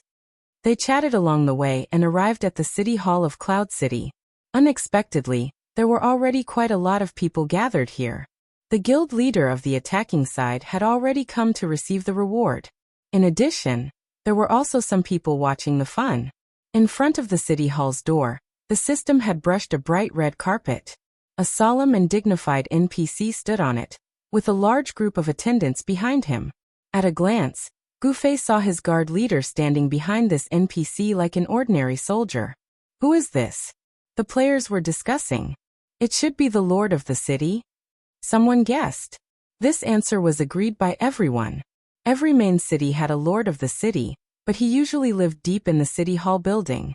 Players could enter and leave the courtyard of the city hall at will, but the building was never allowed, so no one had ever seen the lord of the city. At this time, looking at this NPC's extravagance and style, this could only be a high-ranking official. Looking for the lord of the city to receive the reward? The players didn't get any clear hints and didn't know whether they should go forward. However, with the arrival of Gufei and the others, a considerable number of players began to focus their attention on them. This was the true winner of Cloud City, the true target of the reward given by the lord of the city. The players who came to receive the consolation prize were full of jealousy and hatred, but seeing Gufei walking in front with a sword on his shoulder, many people began to subconsciously avoid looking at him. You guys are here. July also appeared at this time. She arrived a little earlier than Gufei and the others. Can I receive it? Sword Demon asked July. He didn't say who to get it and how to get it. It seems like it's that one. July pointed at the lord of the city. Why doesn't anyone try? Sword Demon looked at the others. It seems like they are waiting for us to go first. July smiled bitterly. Then let's go. Sword Demon had experienced all kinds of situations. Being envied was actually a common occurrence for him. At this time, he calmly walked forward and stepped on the steps in front of the city hall. Under the gaze of many pairs of eyes, Sword Demon still couldn't think of any imposing dialogue to communicate with the NPC. A very heaven-defying warrior. In this battle to defend the main city, you have outstanding achievements and outstanding contributions. In order to defend your home, you have fought bloody battles and are not afraid of sacrifice. On behalf of the entire city, I express my sincere gratitude and highest salute to you. I have decided to reward you. When this NPC opened his mouth, his words were one after another, but in the ears of the players, the word reward was the most pleasing to the ears. With this reward you. A white light suddenly appeared on Sword Demon's body. Who didn't recognize this white light? This was the white light of leveling up. The players were in an uproar. Obviously, the EXP reward had been released. Sword Demon directly leveled up, but they didn't know whether it was because he was not far from leveling up or because the EXP reward was too generous. After the white light flashed, the NPC raised his hand again, and looked like he was giving orders. I will grant you 2 districts, Cloud and Cloud, as a reward for guarding your home. The players were in an uproar again. As expected, the reward for the division of forces appeared. He raised his hand and gave 2 districts. Usually the players called the places by streets. There were indeed names of districts, but the players didn't remember them because the districts were too big. If you told people on a date that you would meet them in Cloud District, they would beat you to death. However, the reward didn't stop there. Then the Castellan gave them financial and military support, so that they could better defend their homes in the future. However, it was obviously inappropriate to give all of this to the guild leader. The Castellan announced the rewards in this area and finally told Sword Demon to let the guild members collect it themselves. EXP, territory, money, equipment, all the possible rewards in the game were given, and a bunch of guild leaders were extremely jealous. You're tuning in to the Lime's Wuxia Whispers YouTube channel. We're so grateful for your support, and don't forget to subscribe to join us on this incredible journey through captivating stories. Your generosity through donations truly makes a world of difference, as it's the primary source of revenue that allows me to expand and enhance this channel for you. Thank you from the bottom of my heart for being a part of this adventure.